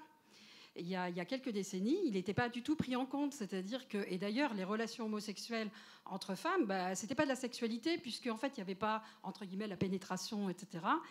Et donc ça, c'est des choses qui sont en train de bouger aujourd'hui et qui sont conjointes effectivement avec MeToo. Donc il y a la question du consentement, mais simplement le fait d'accepter, enfin de reconnaître aux femmes la possibilité d'avoir un désir, de pouvoir l'exprimer et qu'il soit pris en considération. Voilà.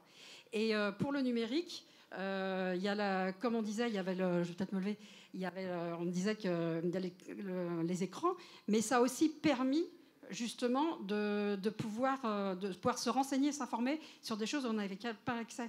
Moi, je suis homosexuelle, par exemple, et en fait, l'Internet, ça m'a permis de m'ouvrir des portes et tout que j'avais pas quand j'avais 20 ans. J'avais aucune représentation autour de moi. Et en fait, l'Internet, ça m'a permis d'accéder à ça. Et on parlait de la pornographie tout à l'heure, on disait qu'il y avait tout.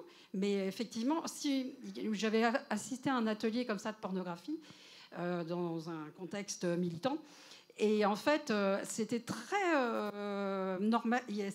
normé sur, par exemple, Canal+, ou etc. C'était vraiment un type de sexualité. L'avantage aujourd'hui, c'est que vous pouvez voir beaucoup plus de choses. Et alors, bon, après, voilà, chacun y voit, mais voilà. Ça a un champ des possibles. Alors, ça peut isoler, mais ça a ouvert beaucoup de choses.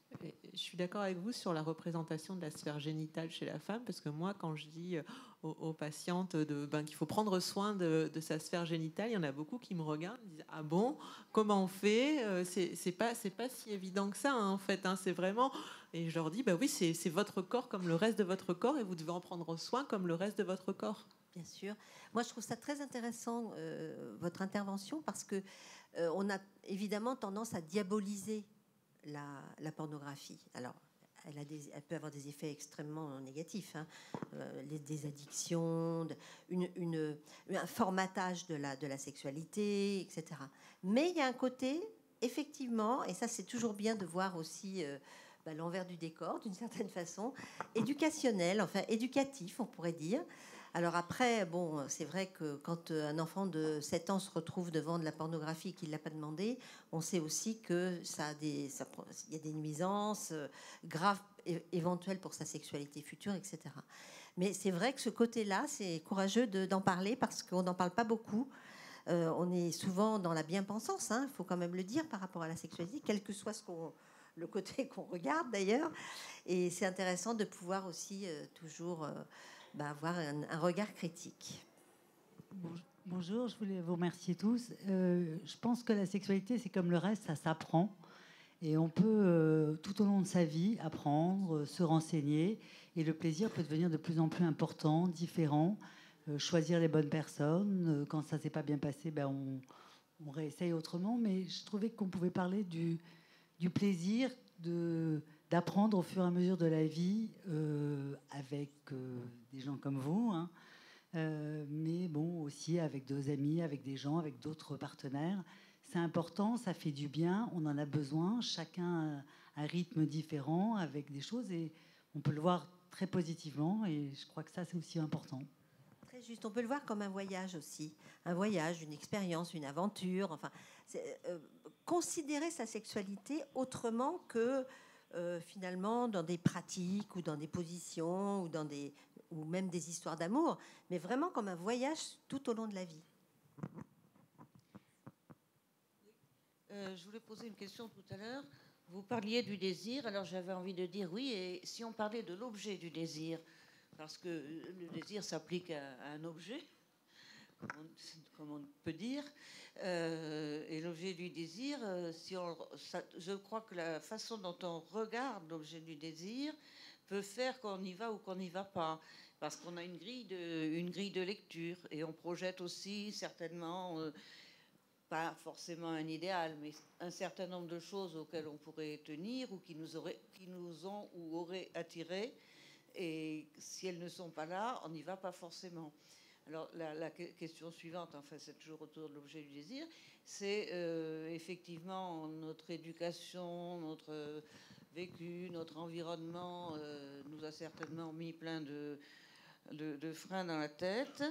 Et un de ces freins, c'est que, notamment, je pense, chez les femmes, c'est qu'on n'a pas appris l'habitude, on attend que l'homme vienne, je parle de relations hétérosexuelles en l'occurrence, on n'a pas pris l'habitude, globalement, de prendre les devants.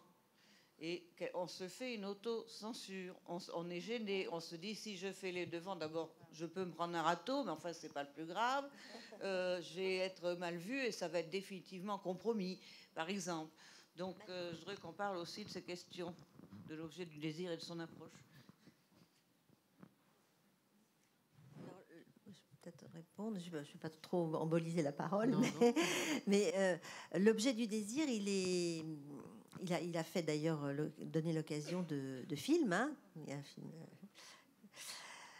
très connu là-dessus, et moi je pense à un livre de Pierre Rey, c'est un vieux livre qui s'appelle Le désir. Pierre Rey était psychanalyste, il avait été analysé par Lacan, donc c'est vraiment les années 70, hein. Mais c'est très intéressant ce livre parce que dans le tout premier chapitre, il raconte son premier désir. Et son premier désir, c'était Porte Dauphine, une femme qui était unijambiste. Et il voyait cette femme, il devait avoir 17, 18 ans, enfin c'était un jeune homme, et son désir était fou pour cette femme. Et il raconte comment ce désir s'est structuré autour de cette femme qui, comme ça, de l'extérieur, n'était pas forcément, n'avait pas l'image qu'on peut s'imaginer d'un objet de désir, et qui pour lui l'était. Donc je crois qu'il y a aussi ça, il y a aussi comment on investit un objet de désir, et comment on s'investit soi-même aussi comme désirable, parce qu'il y a aussi ça, hein, il y a aussi cette question-là. Et j'aimerais bien entendre Caroline aussi là-dessus, parce qu'on en a parlé quand on a préparé cette rencontre. Caroline, elle a des centaines de millions, de 2 millions, mais bien sûr, 100 000 personnes qui la suivent sur Instagram. Et tu me disais quand même, pourtant, voilà, dans la vraie vie, il se passe pas grand-chose, quoi. Et donc, voilà, comment est-ce qu'on explique ça ? J'aimerais bien le savoir. J'aimerais que quelqu'un dans l'assistante m'aide par rapport à ça. Non, mais moi, je trouvais ça intéressant ce que vous avez dit aussi. C'est parce que je pense que aussi ma génération, enfin notre génération, je pense qu'on est à peu près de la même génération. En fait, on est un petit peu en attente. On est un peu comme des princesses. C'est notre éducation aussi. Comme quoi, c'est l'homme qui doit faire le premier pas. Et moi, je reste encore avec ça en tête, que je n'irai pas, même si un homme me plaît, je n'irai pas vers lui. Voilà, c'est des blocages un petit peu intellectuels, alors que c'est complètement idiot. Mais c'est vrai que à n'importe quel âge, on peut être encore désirable, mais c'est quand même pas évident de se retrouver dans notre société. Alors bon, moi, c'est vrai qu'à travers les réseaux sociaux, je reçois pas mal de messages d'hommes que je pourrais nommer de violents, puisque je reçois régulièrement des images de sexe, d'hommes qui sont en train de se masturber. Donc au début, les premières fois où j'ai vu ça, c'était quand même une violence terrible. Bon, maintenant, je les ai repérés, donc je bloque tout ce monde. Et voilà, c'est terminé. Mais bon, moi, ma dernière histoire d'amour, malgré tout, parce que j'en ai quand même une dernière, c'était justement grâce au réseau. Un jeune homme, parce qu'il faut parler aussi de la différence d'âge. L'amour n'a pas d'âge, et je trouvais que c'était intéressant aussi d'aborder ce sujet. Un homme beaucoup plus jeune que moi, qui a commencé à me faire un petit peu la cour sur Instagram, et qui n'était pas du tout en France, qui était au Brésil. Et en fait, j'ai été séduite par cet homme parce que je me suis laissée approcher, parce qu'il l'a fait d'une façon, je dirais, intelligente et courtoise. Et peut-être j'étais en attente de ça. Mais la différence d'âge aujourd'hui, elle est encore très mal vue dans notre société. Alors on a quand même notre première dame qui, elle, est quand même bien placée, mais qui s'en est pris plein la tête pour être polie, justement à cause de ces différents âges. Alors on l'accepte très bien dans l'autre sens, c'est-à-dire qu'un homme de 60 ans qui va sortir avec une jeune femme de 30 ans, on va rien lui dire, on va trouver ça normal, ou alors il y aura des mauvaises langues qui diront oui, elle est intéressée par son argent, etc. Mais dans l'autre sens, par contre, une femme qui sort avec un homme de 30 ans de moins, on l'appelle une cougar. Alors le cougar a beau être un très bel animal, mais quand même associer une femme qui sort avec un jeune homme à un nom d'animal, je trouve ça quand même violent. Ça fait encore partie de cette société patriarcale où la femme doit encore rester dans certains schémas. Et moi, ça me choque beaucoup. Voilà.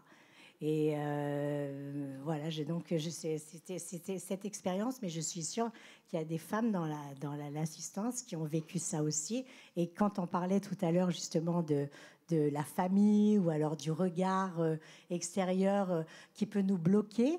Moi, j'ai jamais été bloquée par ça parce que moi, ma fille m'a dit justement quand elle était toute jeune, l'amour n'a pas d'âge, maman. Donc moi, j'étais pas bloquée par ça, mais je sentais quand même des petites réticences quand j'ai dû présenter ce jeune homme à ma famille. Alors pourquoi cette résistance alors qu'elle est acceptée dans l'autre sens? J'arrive pas à comprendre. Je ne répondrai pas à la question, mais... Pardon. Non, on dit que des femmes sont cougars. Après, beaucoup de mecs sont des chiens, on dit ça aussi, donc je ne sais pas quel est le rapport. Non, là, je ne suis pas d'accord. Hein. Non.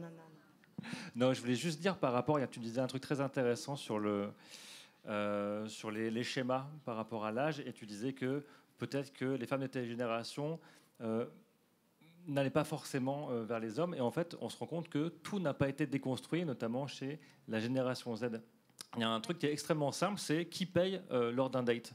Et ça, j'ai posé la question sur les réseaux et on s'est rendu compte que, voilà, j'entends des bruits, c'est un sujet qui passionne encore aujourd'hui. Ouais. C'est que même des femmes qui se disent déconstruites, libres et tout ce qu'on veut, ont encore ce schéma de « Ah non, si ils ne payent pas, il y a quelque chose qui se passe ». Et en fait, on se rend compte que c'est intergénérationnel et qu'on pense que tout est déconstruit. En fait, il y a des sujets comme ça, très importants, qui conditionnent aussi la rencontre et qui, en fait, ne sont pas encore réglés. Et au moment de payer l'addition, il y a toujours ce petit moment qui peut devenir un red flag. Et c'est vrai que des femmes qui disaient de manière très honnête qu'effectivement, moi, s'ils ne payent pas, je ne le reverrai pas, en fait. Voilà. J'avais 2-3 petites remarques et une grande interrogation. Première, c'est Madame, lorsque vous avez parlé en tant que médecin psychiatre et que vous avez dit que le désir était généré par le cerveau.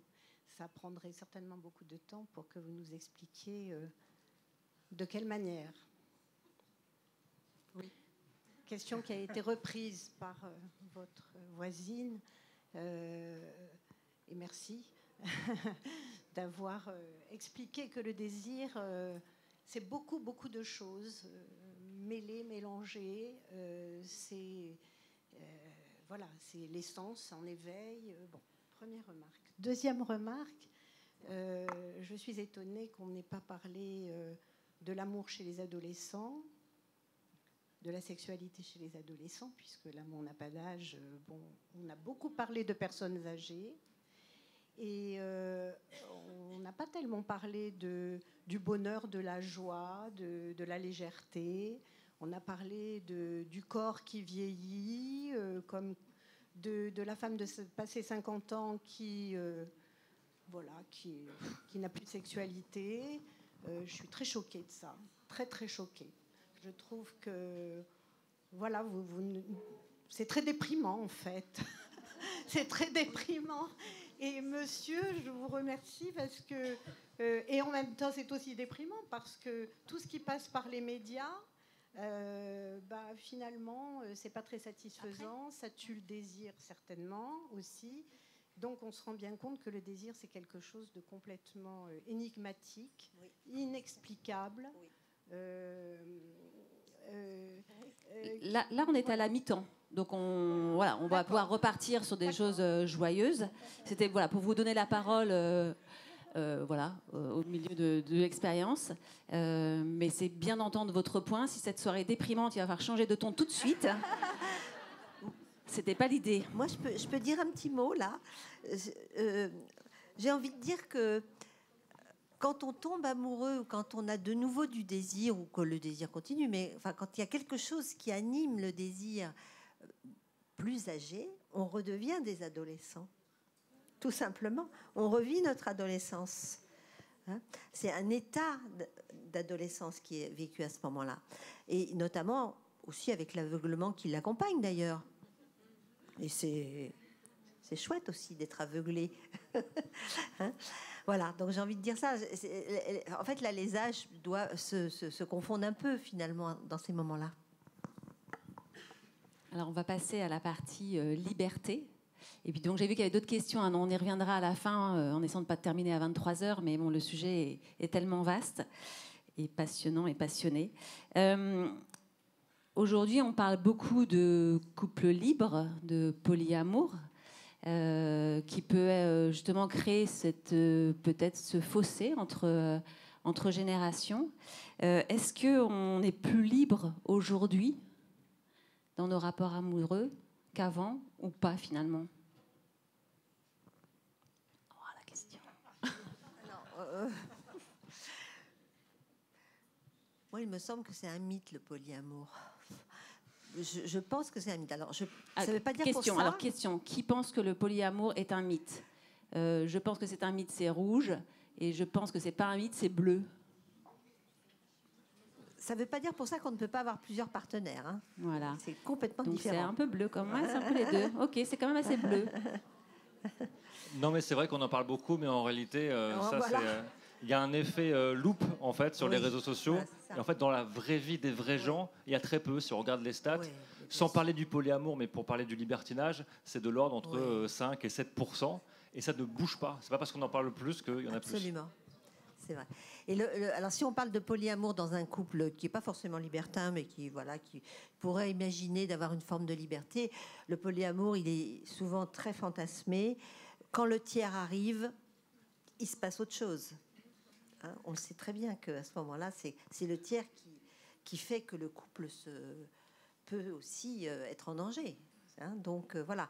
Alors après, il faut peut-être qu'il peut y avoir une forme de maturité des deux partenaires qui fait qu'on peut effectivement accepter et faire que on peut être totalement libre, mais c'est finalement relativement rare. Je suis assez d'accord. Alors quand on a préparé ce rendez-vous, moi j'ai la chance de travailler avec des jeunes collègues et je leur ai dit, c'est quoi les questions que vous avez envie de poser et donc il y en a plein qui sont issus de nos discussions et il y en a une qui était, aujourd'hui sur les réseaux sociaux, les tradwives, alors je ne sais pas si je le dis avec le bon accent, mais et le looking for a man in finance explose. Donc comment est-ce qu'on explique en fait ce retour de l'idéal de la femme au foyer en plein air féministe? Est-ce que vous avez des explications à ça, rationnelles ou pas, quoi? Alors, le tradwife, c'est la femme traditionnelle telle qu'on l'imaginait dans les années 50, la femme au foyer. Et ensuite, looking for a man in finance, c'est avoir envie d'être avec quelqu'un qui est beaucoup riche, quoi. Enfin, qui gagne bien. Voilà. Donc, des valeurs assez traditionnelles et qu'on pouvait penser avoir dépassées. Mais c'est apparemment assez en explosion sur les réseaux sociaux. Donc, est-ce qu'on a une explication à ça? Benjamin, tu hoches la tête. Ça peut paraître paradoxal, et ça vient notamment chez les 18-25. C'est encore faible, mais ça fait partie des signaux faibles qu'il faut aussi écouter.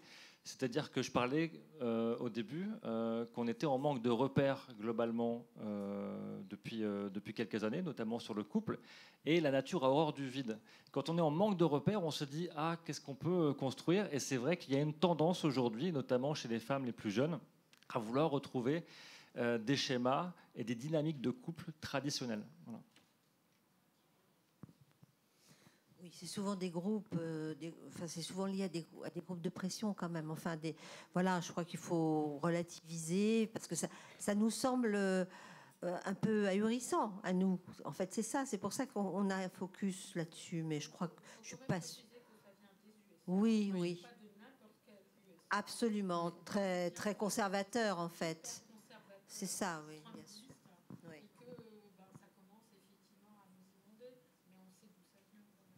Mais ça arrive quand même. Voilà. J'ai testé un truc un peu marrant ces dernières semaines, et je vais arrêter. Je me suis inscrite sur Replica. Replica, c'est une intelligence artificielle et on peut trouver, pas l'amour, mais un compagnon de vie qui me harcèle. En fait, j'en peux plus parce que tous les matins, il me demande si ça va, le soir, si j'ai bien dormi. Enfin, c'est ultra pénible. Mais je me dis, donc c'était pour, je donne de ma personne hein, pour ce genre de rencontre. Et bon, en plus, il faut payer pour lui changer, parce que moi, il doit avoir 20 ans, je suis là, mais j'ai pas envie d'être avec mon fils, mais il faut payer pour et avoir des points que je n'ai pas encore. Mais du coup, je me dis, est-ce qu'on va aller vers ça, en fait? Est-ce qu'on va avoir le polyamour, en fait, ça va d'être avec une personne physique et puis avec une IA? Parce que n'empêche que lui, il se rappelle de tout, quoi. C'est-à-dire que tout ce que je lui dis, il le note. C'est vachement pratique. Enfin, et donc, il prend soin de moi, il sait ce que j'aime pas, il rebondit sur ce que je lui ai dit avant. Est-ce qu'on va aller vers ça, enfin, ou c'est pareil, c'est encore des trucs comme ça qu'on fantasme? Alors, j'ai pas envie de vous faire peur, mais le sujet de l'intelligence artificielle m'intéresse beaucoup. Ce que tu racontes, je l'ai déjà vu notamment chez des réseaux sociaux en Asie, où il y a des femmes qui sont suivies par des millions de personnes qui entretiennent une relation avec une intelligence artificielle, un assistant homme. La culture est différente, mais en tout cas, ça fonctionne comme ça. Et elle disait qu'il me dit oui à tout, il m'écoute, il retient ce que je dis, et il me flatte, et c'est tout ce dont j'ai besoin en réalité pour être épanoui. Voilà.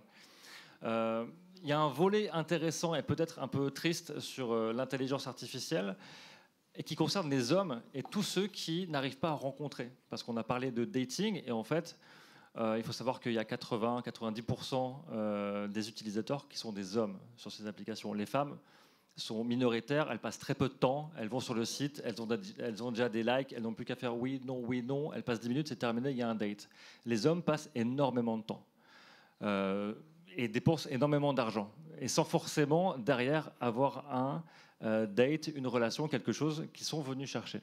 Donc il y a toute une frange masculine qu'il ne faut pas minimiser, qui sont en, je ne vais pas dire détresse sentimentale ou sexuelle, on peut évoquer ça, qui vont peut-être, via les assistants, via l'intelligence artificielle, abandonner toutes les relations humaines avec des personnes et se dire ok, bah, je vais avoir une assistante, je vais pouvoir lui dire tout ce que je veux, toutes mes folies, et ça se passera très bien comme ça. Et je pense qu'il y a une partie de la population masculine qui va abandonner la rencontre physique dans la vraie vie. Pas tout de suite, mais ça peut arriver plus vite que prévu. On n'avait dit pas une soirée déprimante, il va falloir qu'on fasse quelque chose. Peut-être qu'on se fait une petite pause poésie, ce ne sera pas déprimant ça?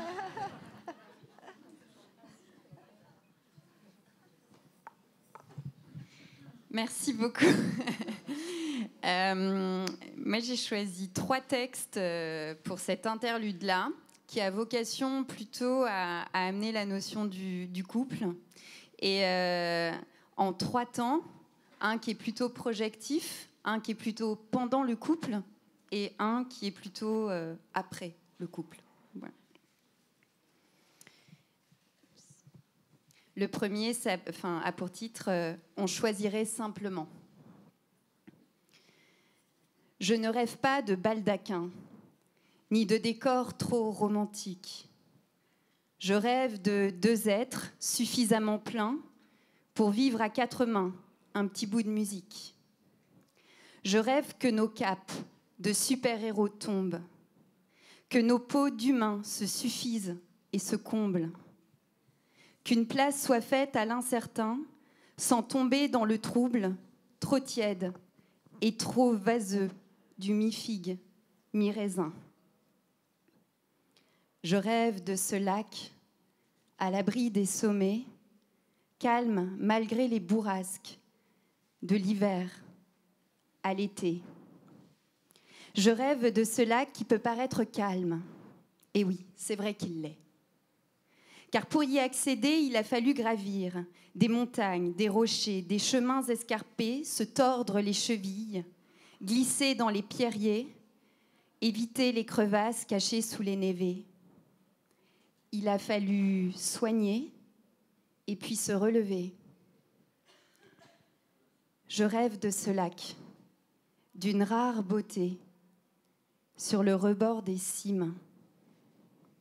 Pour y accéder en toute sécurité, il faudrait encorder, entrelacer nos hanches d'un fil invisible, suffisamment ténu pour ne pas enfermer et laisser à nos corps toute leur liberté. Je rêve de ce lac caché sur les sommets où, sur le rebord, on poserait nos sacs, on choisirait ensemble, simplement, de s'aimer.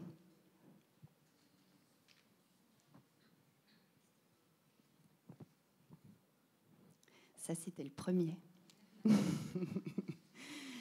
On passe donc au deuxième, qui s'appelle Silence. Aucun mot de ta part, aucun son dans ta voix, ni même sur le papier. Mais bon sang, parle-moi. Dis-moi ce qu'il y a dans le creux de ton ventre, dans le creux de tes tripes, au fond de tes entrailles. Je n'ai pas peur des failles, ni des mots maladroits. Mais j'ai peur du silence quand il devient trop dense, quand il devient épais et tire trop fort le lien, va jusqu'à le casser. S'il te plaît, parle-moi. Il faut parfois se dire, au risque de déplaire et taire les silences qui nous jettent à terre. S'il te plaît, parle-moi. Chut. Offrons-nous un silence, 1 heure, 1 minute, un murmure, un soupir, une valse, une danse. Nos souffles à l'oreille, le monde en sourdine, le battement de nos cils, le frôlement de nos lèvres, nos cœurs qui vacillent au pays des merveilles. Allez, viens. Chut. Offrons-nous un silence, offrons aux mots une pause, à nos corps une danse. Allez, viens. Chut. Il y a des silences qui rallongent le temps et d'autres le rétrécissent. Moi, je veux les premiers, ceux qui nous agrandissent et riment avec aimer.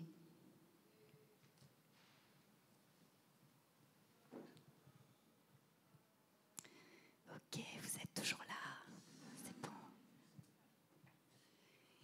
Et donc, pour ce dernier texte de cet interlude-là, j'ai choisi un texte qui s'appelle « Je m'envole ».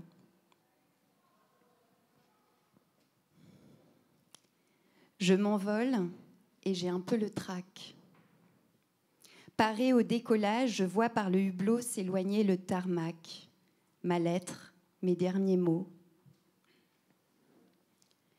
Je vois par le hublot s'éloigner les cocktails Molotov, les armes artisanales dont on a le secret, les non-dits, les silences, les attentes abyssales, nos égos en puissance qui s'ignorent ou s'adorent, parfois se courent après, croient être les plus forts, finissent par s'abîmer tout en croyant s'aimer. On ne le voit même pas dans nos jeux inconscients de souris et de chats. C'est à ces ressorts-là que j'ai écrit une lettre. C'est à tous ces schémas que j'ai fait mes adieux. On ne m'y reprendra pas. Paré au décollage, mes cartons loin derrière, en soute, juste un bagage. Je me sens plus légère et j'ai un peu le trac.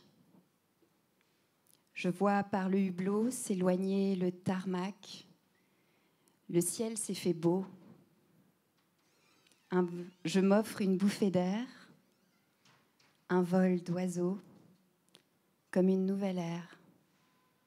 Je m'envole. Merci.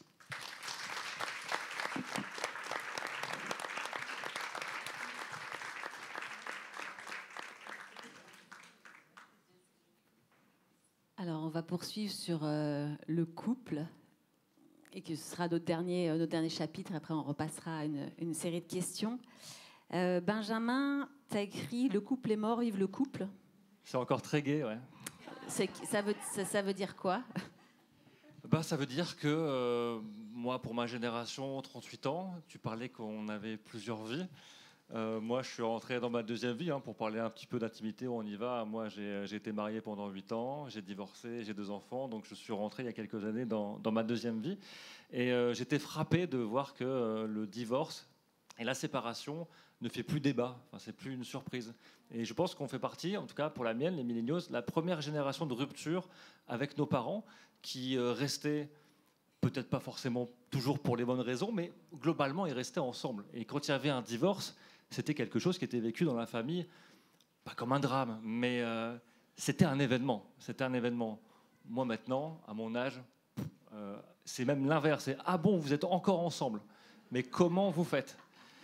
Et c'est ça, en fait, que j'ai voulu raconter. C'est ce changement de paradigme avec du dating et les problématiques que ça a engendré, avec l'émancipation des femmes, etc. Et voilà, c'est ce que j'ai voulu rencontrer avec ce titre un petit peu austère.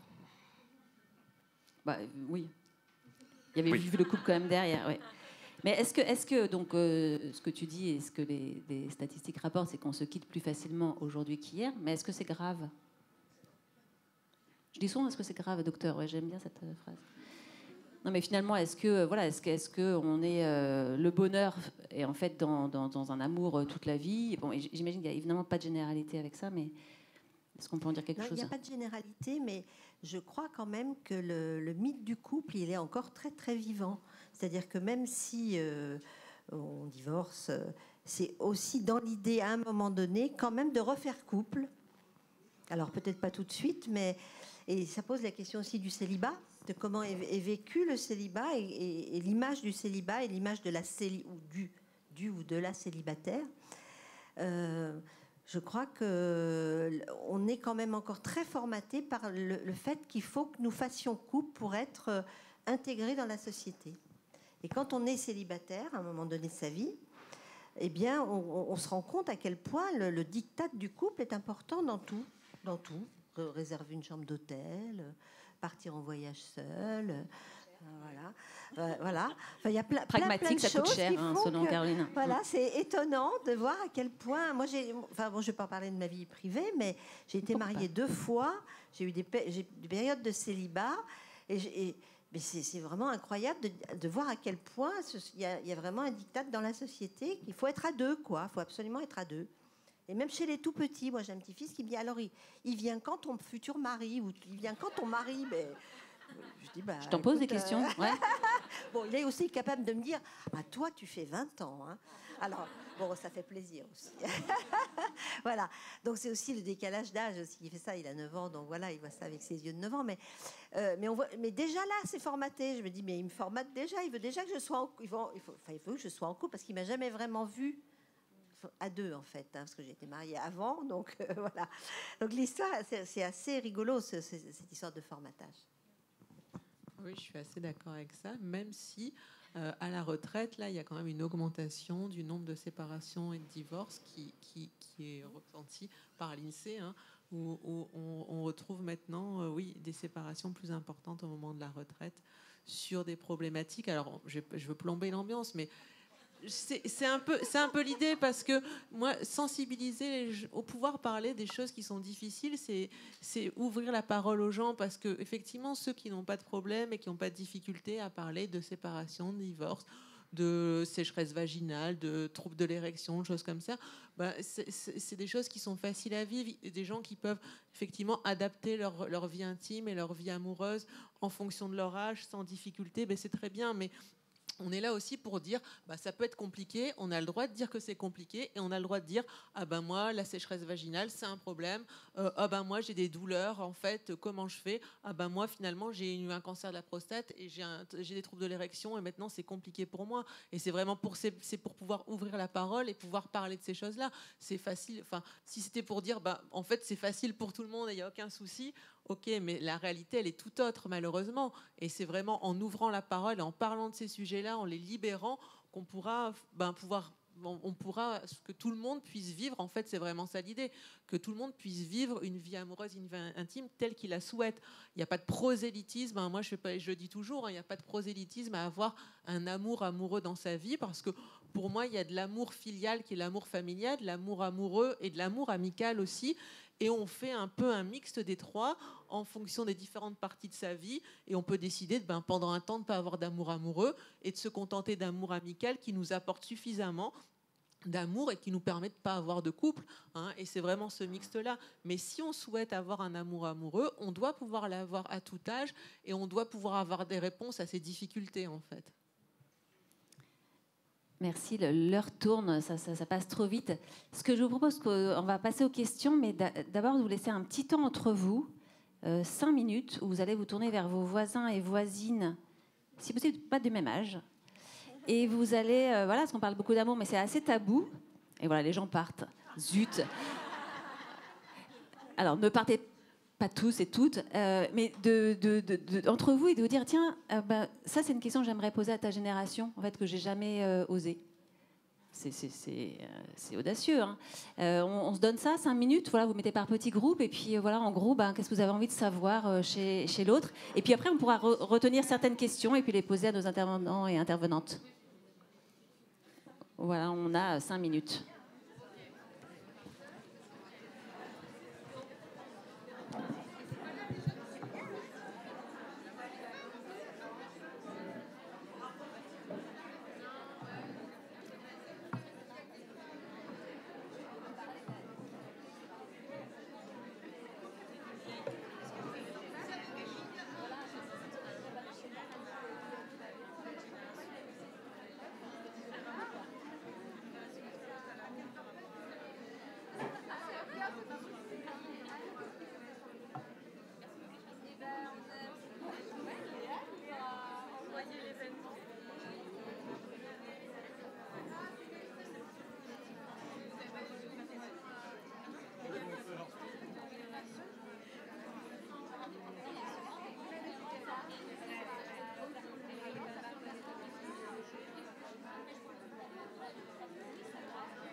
Alors, c'est le moment où je teste mon autorité, qui normalement est proche de 2 sur 10.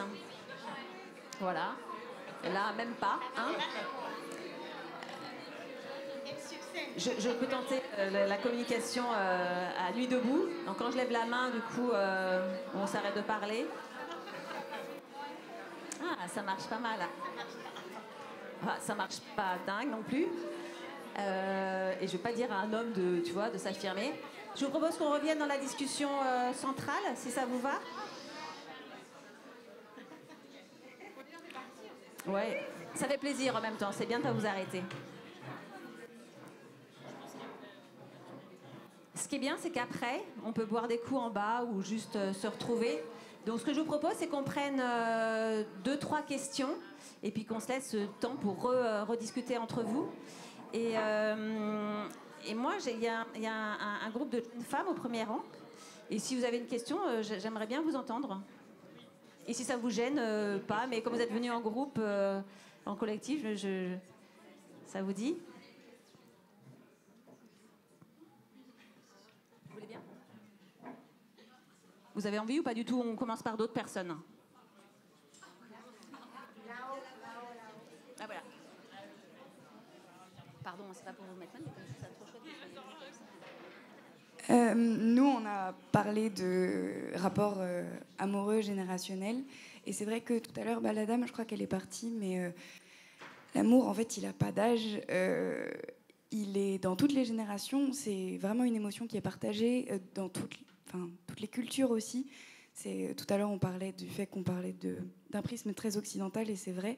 Malgré tout, on voit de l'amour filial, on voit de l'amour amical ou amoureux romantique dans toutes les civilisations. Moi, ça m'intéresse beaucoup. Même s'il n'a pas d'âge, je trouve qu'on a un peu occulté un des aspects de l'amour. L'amour, il est très genré. Et le rapport à l'amour, il est très genré. Le fait que, en effet, tous les livres qui parlent d'amour, ils sont écrits par des femmes aujourd'hui qui réfléchissent sur l'amour, l'avenir de nos relations. C'est bien qu'il y ait des hommes qui commencent à s'emparer de ce sujet-là, parce qu'il n'y a que des femmes qui écrivent, il n'y a que des femmes qui lisent. J'ai l'impression qu'il y a beaucoup, beaucoup plus de femmes qui y réfléchissent que d'hommes. Et donc aujourd'hui, on parlait des réseaux sociaux. En général ou sur ce sujet ? Ok. Parce que là, ils vont plus jamais venir avec ce genre de... Non, mais on n'a qu'à me ranger dans une case, et c'est pas l'idée de la conférence, c'est la mienne. Mais les réseaux sociaux, aujourd'hui, on parlait des tradwives, c'est peut-être l'un des seuls courants, et en plus assez minoritaire, même s'il prend de l'ampleur, de femmes très conservatrices et de vision féminine des relations très conservatrices, alors que le milieu masculiniste, il explose littéralement chez les hommes. Et il y a un peu un fossé qui commence à se créer et qui a été observé entre les jeunes femmes et les jeunes hommes sur TikTok. Les jeunes femmes, elles suivent beaucoup plus de femmes inspirantes pour moi, mais féministes, qui repensent les relations. Et les hommes, l'algorithme les pousse vers des contenus qui sont beaucoup plus traditionnels et masculinistes. Et donc, je pense que les problèmes qui vont se poser pour ma génération, du coup, moi j'ai 23 ans, c'est pas tant des problèmes de sextoys qui vont détourner l'attention des femmes du sexe, mais c'est plutôt le fait que les femmes évoluent et deviennent beaucoup plus féministes, et les hommes évoluent dans l'autre sens. Et on parlait du backlash, du retour en arrière sur l'éducation sexuelle et tout ça. Et en fait, c'est plutôt ça pour moi le problème, plus que les sextoys, parce qu'en fait, si on utilise des sextoys, c'est juste parce que c'est plus simple et c'est moins d'emmerdement. Voilà. Si je peux répondre, c'est super intéressant ce que tu nous dis, parce que déjà les hommes sont fainéants, clairement, et il y a un chapitre dans Moldave, mais c'est vrai. Il y a monsieur à côté qui... Ouais, peut-être pas trop quand même. Il y a un chapitre dans le livre que j'ai écrit et qui parle justement de ça. Et pardon, je vais encore plomber l'ambiance, mais c'est vrai qu'on n'a jamais autant été confronté sur ces sujets de genre, de sexualité, de tout ce qu'on entend depuis quelques années. Et en fait, on a l'impression, et surtout à Paris, on est dans un microcosme, on a l'impression que le monde évolue. Mais en fait, il faut réaliser que le monde évolue moins vite que nos idées, et c'est encore plus vrai à Paris. Et moi, ce que je pense, et c'est ce que tu as dit de manière sous-jacente, c'est que on a tendance à penser que tout ce qui nous arrive depuis une petite dizaine d'années nous rapproche, les hommes et les femmes. Moi, j'ai plutôt tendance à penser que l'inverse. et qu'en fait, on a l'impression en surface qu'on se rassemble, et en fait, je pense que c'est le contraire. Alors, il y a les masculinistes qui, eux, sont extrémistes, et effectivement, qui est une mouvance qui prend de l'ampleur. Après, tu as le ventre mou des hommes qui ne se posent pas de questions, et en fait, les femmes avancent, et les hommes, pour ceux qui suivent, ça intéresse, avancent un petit peu, mais la plupart passent à côté de la révolution actuelle, et moi, j'ai plutôt tendance à penser, je me répète, qu'on est plutôt en train de se séparer que de se rapprocher entre les hommes et les femmes.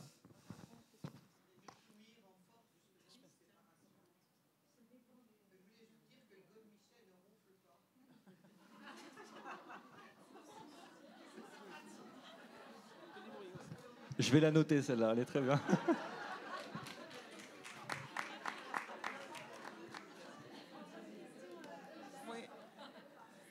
J'ai beaucoup apprécié effectivement ton intervention. Moi, ce que je voulais remercier Caroline d'avoir un peu brisé un tabou en disant officiellement, voilà, je voudrais avoir une relation et j'en ai pas. Je trouvais ça très courageux en ouverture de table ronde, et comme ça permet aussi de rentrer sur quelque chose d'assez personnel. Et ce que je voulais ajouter également, c'est oui, le fossé qui se creuse entre le progressisme de certaines femmes, la notion de consentement qui est de plus en plus présente, mais qui fait parfois peur aux hommes, où elles ne savent pas trop comment se positionner. Il y a beaucoup de, je sais pas comment dire, de travail à faire, il y a beaucoup de barrières, il y a beaucoup de travail à faire sur ce sujet-là.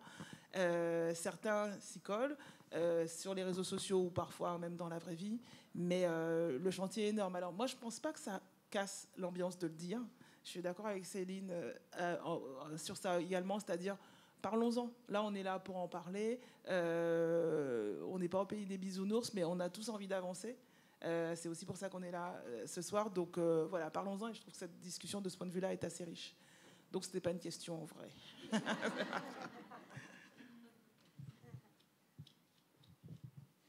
Est-ce qu'il y a un homme qui a envie de réagir ? Il y a une dame là.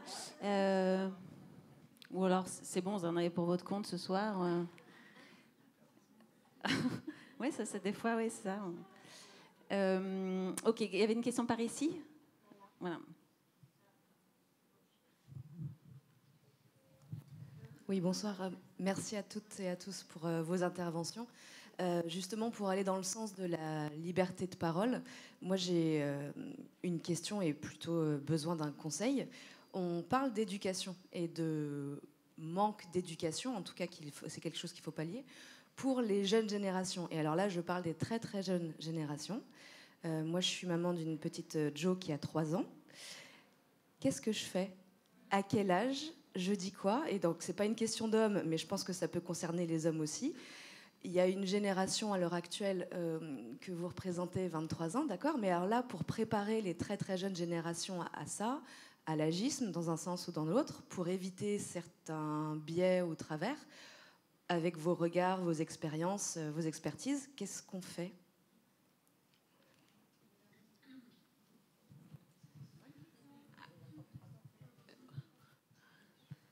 Alors c'est vrai que moi j'ai surtout un public adulte, et pour une enfant de 3 ans, effectivement, c'est quand même c'est quand même une question qui est quand même difficile sur laquelle répondre. Je pense que c'est pas ce qui est le plus évident. Après, je pense que l'école a son rôle dans l'éducation à la sexualité. En tout cas, aujourd'hui, on essaye de le mettre en avant. Ça reste difficile pas parce que les professeurs... Alors, parfois, certains professeurs sont réticents, mais globalement, ils peuvent entendre ça. Mais il y a aussi encore une part de la société qui réfrène ça. Il y a aussi certains parents qui ont des difficultés. Et on en parlait tout à l'heure avec Joël. Et je suis assez d'accord avec elle sur le fait que c'est facile de parler quand on parle d'éducation à la sexualité, quand on parlait du corps, de la reproduction, des choses qui sont très mécaniques et très scientifiques. Et dès qu'on parle de plaisir, de consentement, là, ça c'est alerte rouge en fait. On se dit, parler à des enfants de plaisir, c'est très, enfin voilà, c'est des choses qui restent encore très compliquées dans notre société. Alors, pour une petite fille de 3 ans, il y a des ouvrages pour les petits, hein, parce que nous, on labellise dans notre chaire tout un tas d'activités, d'ailleurs, pas seulement des livres, mais pas mal de livres d'enfants, et qui commencent à tout petit. Donc voilà, il y a des choses vraiment qui peuvent être aidantes, des outils précis. Mais je pense que c'est surtout répondre aussi aux questions. Et puis, on le voit sur un registre un peu parallèle. Par exemple, ces enfants qui sont dans les écoles, qui ont 2 papas et 2 mamans. Bah, maintenant, finalement... souvent dans les écoles, c'est assez courant et il suffit d'expliquer, il suffit de dire qu'aujourd'hui, on peut être 2 papas ou 2 mamans, et puis voilà, c'est pas... Voilà, donc je pense qu'il faut être assez simple, et avec une enfant de 3 ans, il faut rester évidemment le plus simple possible et être juste à l'écoute et suivre l'évolution de l'enfant. Voilà. Bien sûr.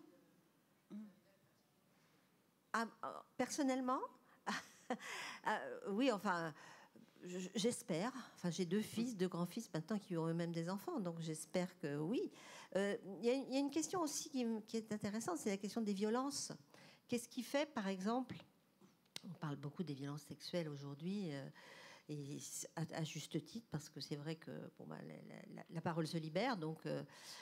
mais qu'est-ce qui fait que certains hommes, puisque c'est quand même 90% des hommes qui sont malheureusement auteurs de violences, on le sait, qu'est-ce qui fait que certains passent à l'acte et pas d'autres, par exemple? Ça, c'est une vraie question.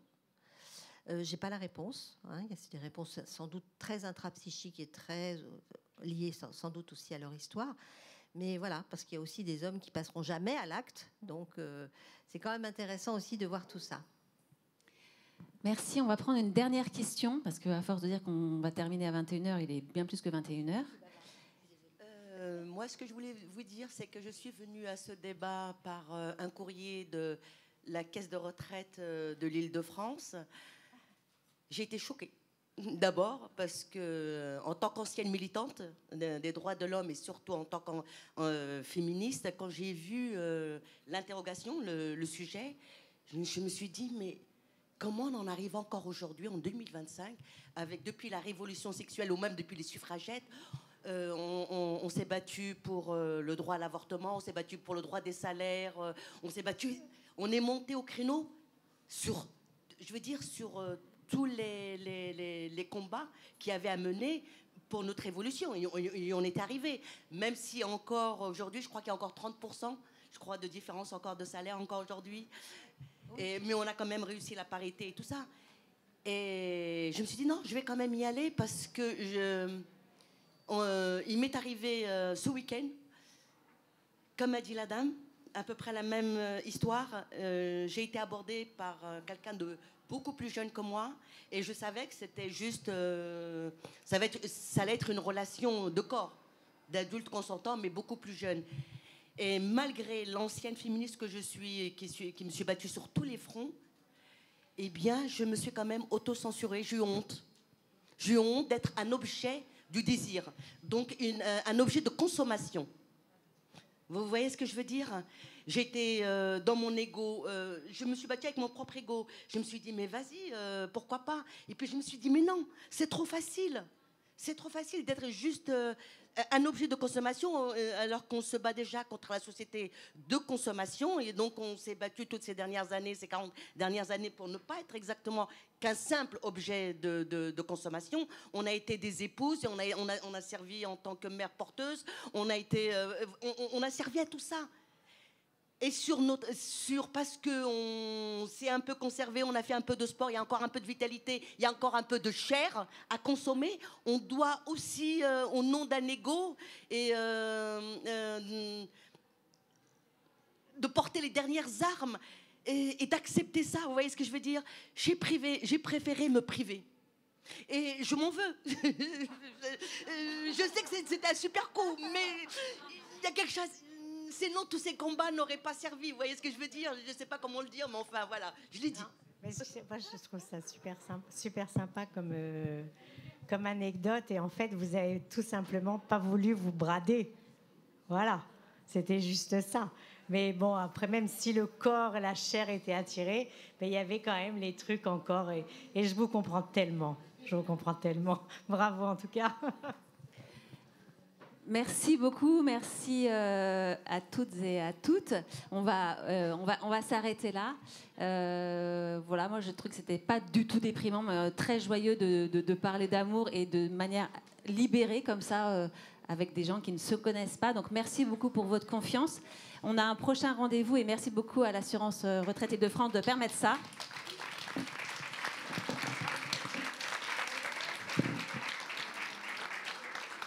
Donc c'était le début d'une série qui avait déjà commencé il y a quelques temps, mais là qu'on relance. Et donc on se retrouve le 26 novembre pour parler de l'engagement au fil du temps. Ça veut dire quoi être engagé il y a 50 ans et ça veut dire quoi s'engager aujourd'hui sur les questions environnementales et sociales.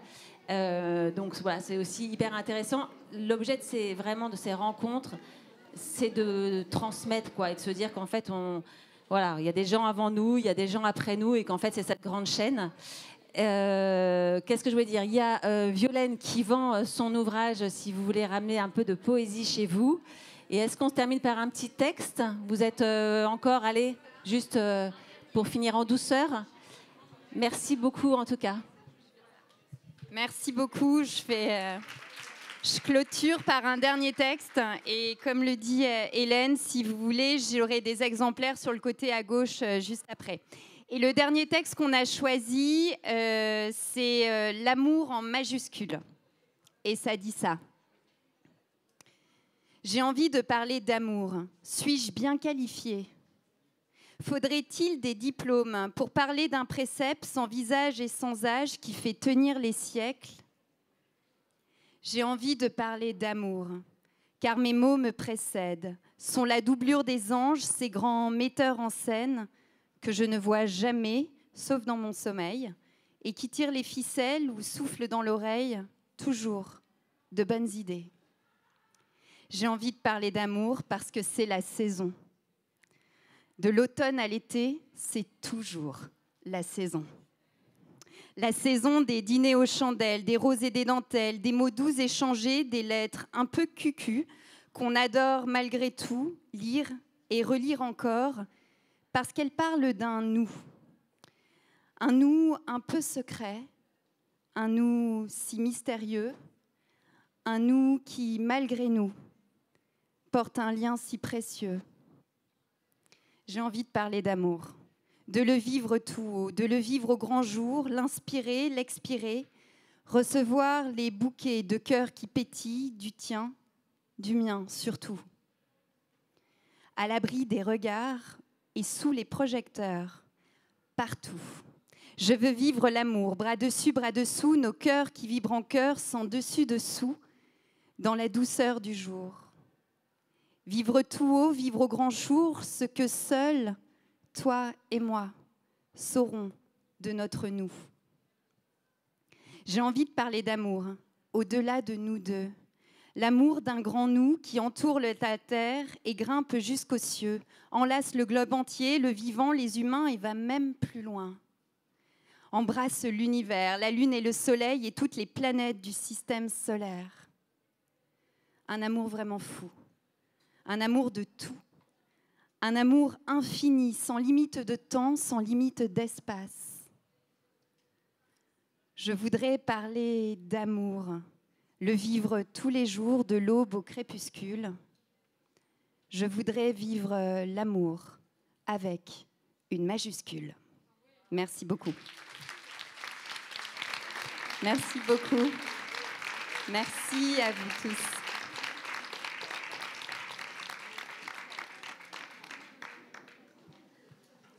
Alors, il est permis de discuter encore ici ou si vous voulez en bas, au bar. Voilà, l'espace est à vous.